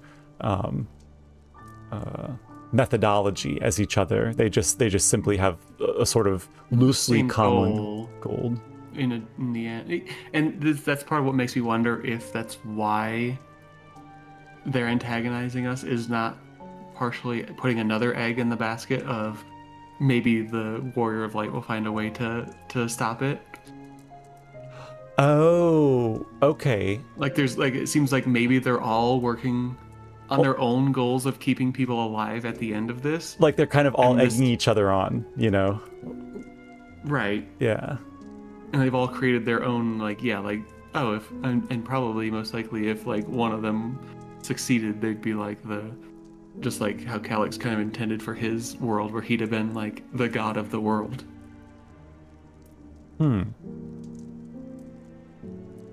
Well, I don't know if he would have been the god of the world, but more that like he would have seen humanity take a shape that he had a hand in crafting. So. Well, but he would have been the one that was in control of all of the souls and the memories and the area, right? Like he would have been able to, just like we see in Living Memory, they can remove and rewrite people's memories as they see fit, such that the people he would have saved could have been whatever he wanted them to be. Yeah, but he made it very clear in 7.4 that his only true ambition was he had a vision for what humanity would evolve into, and he put his life's work into making that happen.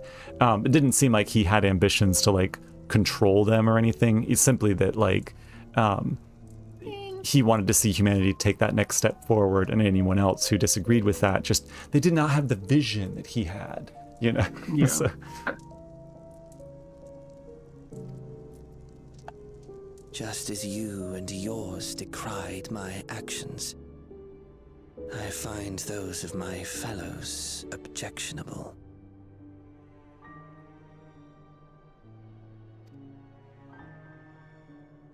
Be that as it may,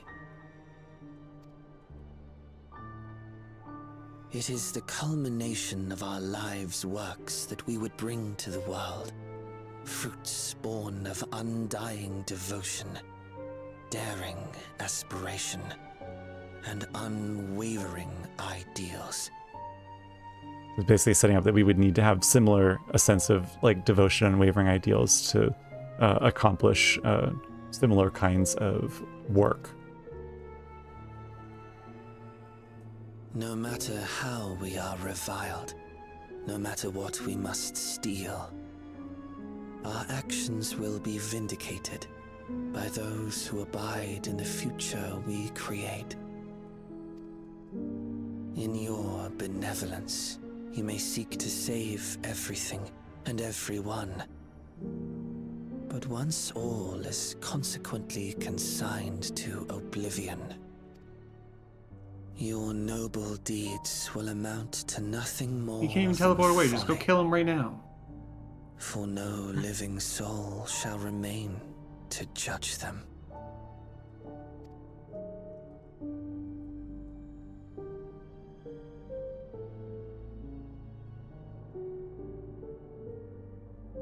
He's walking away dramatically, but yeah, it's actually just the little...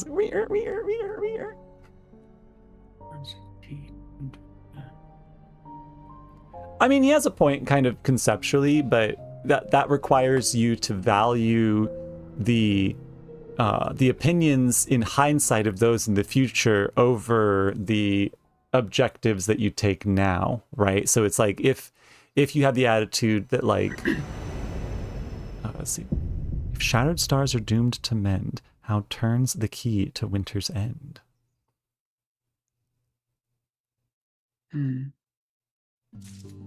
Oh, there's no meanwhile. That was the meanwhile. Okay, cool. How turns the key to winter's end? Well, it turns in a little circle around the Crystal of Azim. We saw that in the trailer. But yeah, but what I was saying was just that you've heard of the phrase, right? That like if I had to do it again all over, I'd do it the same, right? Is that right. if someone's so committed to their concept or their beliefs or their ideals, or that they are so sure that they would take the right course of action that's right for them at the time, even if it's proven to be wrong in the future, then if somebody has that opinion, that personality, it doesn't really matter how people judge their actions in the future. They know what they believe and they're committed to that course in the moment. So that's kind of like the Emmett philosophy, right? That it's like, even though I lost and you obviously found something that I would never have been able to do, like my ideals are inviolate. Like I would stick to my course of action regardless. So he's compelling us, like Calix is compelling us with the notion that like, oh, well, what if everyone dies because of your actions? What will they even matter? And I'm like, well, if everyone dies for their actions, then like there's no one around to mourn that I fucked up. You know? It's kind of like I got to make the right decision that I choose in the moment. So it's not really as like ominous as he's trying to make it out to be, but it depends on kind of the outcome that you're looking for. So right. Well, I mean, and there's something to be said about like, yeah, your plan might be like, if their plan could succeed, and even if they believe their plan was the only one that could succeed, right? Like their plan is to just like the Sharlayan's plan, it's to save the few at the expense of the many. Whereas our plan is to basically risk it all and go for broke, I guess. But like, we don't. That's what we think our plan is right now. Well, that's what we would right? think, But right? we'll have to see how that evolves in the future. I actually did not know that Calix got a new voice actor in 7.4. So yeah, he was. I mean, which means the other one wasn't there for very long, to be fair. But yeah, because it was literally he was introduced in 7.2, right? So yeah, that's interesting. It could be because he's going to be around for a long time. Obviously, since he's part of the Winters, and they're obviously a very key element to the story going forward, I have to imagine that he'll be around for a while. But they change voice actors occasionally when they have to, so Like whatever the hell happened with Graham. That was weird. Well, that wasn't a new one, right? He was just like. Did he just sound different, or was he? I don't know if they ever confirmed whether or not that was a different voice actor or whether he just sounded differently. So, the conspiracy theories though were peak. Everybody like having their own like. I didn't even hear it. What do you mean he was different? He sounded exactly the same that he always sounds. He just had a cold. But. I mean, to be there's also something to be said of like, if you try to save everyone and everyone dies, there is no one left to judge you. Like, right. Yeah. At the end of the day, that's no different than like most of the people would have judged you the same either way. There's a time to be concerned about how people will perceive in the future, but. Even what he said beforehand, where he mentions that like the actions of those that you take now will be vindicated by those who remain because of those actions in the future. I mean, that would imply, right, that like the actions that Heidelin took because of those of us that remain now because of her actions vindicates her. But there are people now who disagree with her actions. There are people now who think that like, I don't think she was right in what she did, even though I'm only here because of that. So it's like you can still disagree with the actions somebody took in the past, even if you're a direct result from that, because what's the alternative? If the alternative is that like, oh, well, I wouldn't exist if they hadn't, like if my parents never had me, I wouldn't exist. It wouldn't be a problem for me to worry about the fact that I didn't exist because I don't exist. So the fact that you're even worrying about it in the first place is proof that like somebody else took those actions, and you're allowed to judge those actions whether you think they were right or wrong. So I think Calix is trying to be like moody and ominous, and the truth is that he's sort of defeated by his own logic. Right. So. I like the idea that they are. I mean, because why come tell us? Why tell us where you're going? Why tell us that anything is happening except that you need us for some particular reason? Oh, Stath says that they re-recorded Graha's lines from the last patch and updated them this patch. So I'm gonna go back and I'll go to the Unending Journey and I'll listen to some of those cutscenes and see. Yeah, because there doesn't sound sick anymore. Yeah, there were definitely a few cutscenes where I was just like, that ain't sound right. But, all right, do you want to do the Alliance raid later? Yeah, I think I want to like take a break and go get some food and stuff and digest the story. I got to. What did I get? I got like an hour, and then I need to leave to take the cats to the foster real quick anyway. So okay, yeah. Then after that we can do it. In a couple hours, we'll come back and we'll do the Alliance raid. So yeah. Yes, yeah, all right, well then save it. Yeah, some people will be home too, so join us for the Alliance raid later. I know my FC is doing the Alliance raid, like a blind first run through the Alliance raid later as well. Not all of them will be blind, but that's the idea, is that like you let people figure it out.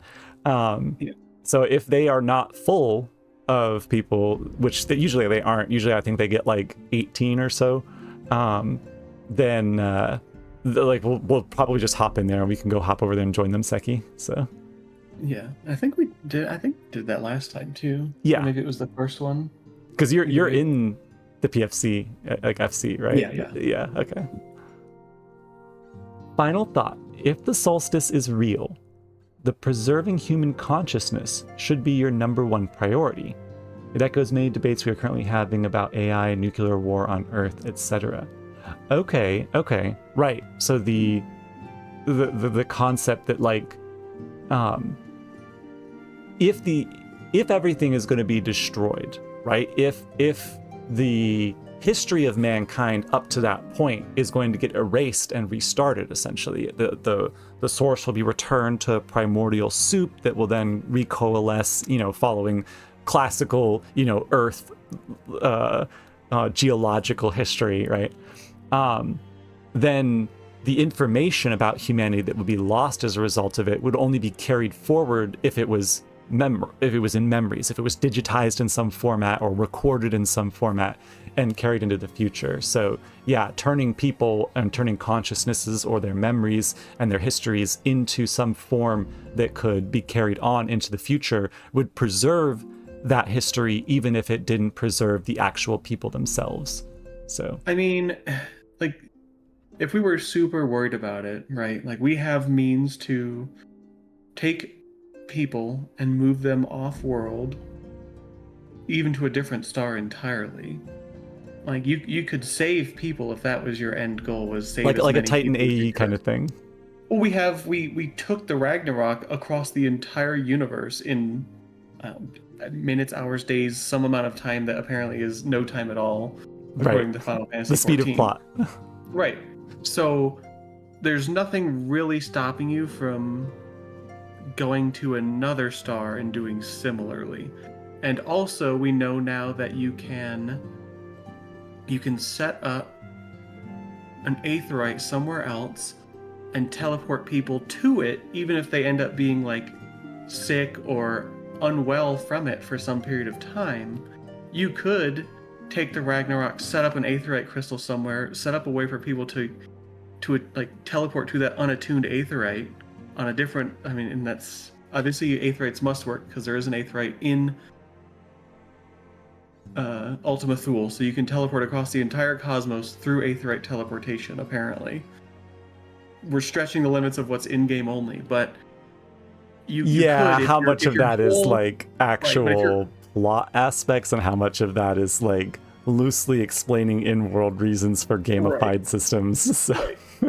But at some point, because you know you can teleport, but the problem is like the aetheryte system uses what you would assume to be the world, like the ethereal sea. That's why it's aetheryte. Like they would be connected. Yeah. You would expect them to only be one thing, but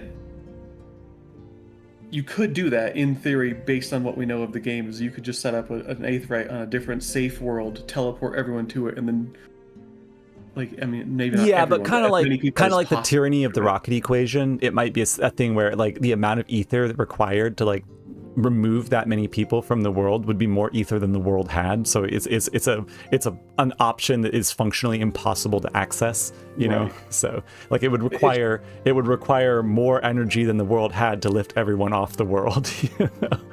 Right. But all right, let's go ahead and end it there. Thank you so much for joining me, Karinica. Thank you so much for joining the stream, Zerg and Seki and Justana and Katara. I see you there at the end, Katara. Sorry you missed everything, Katara. Oh no, it's not like there'll be a VOD that she can go back and watch later, so. Impossible. So, and Mita too, she's probably playing Marathon by now, so. Probably. Hearts.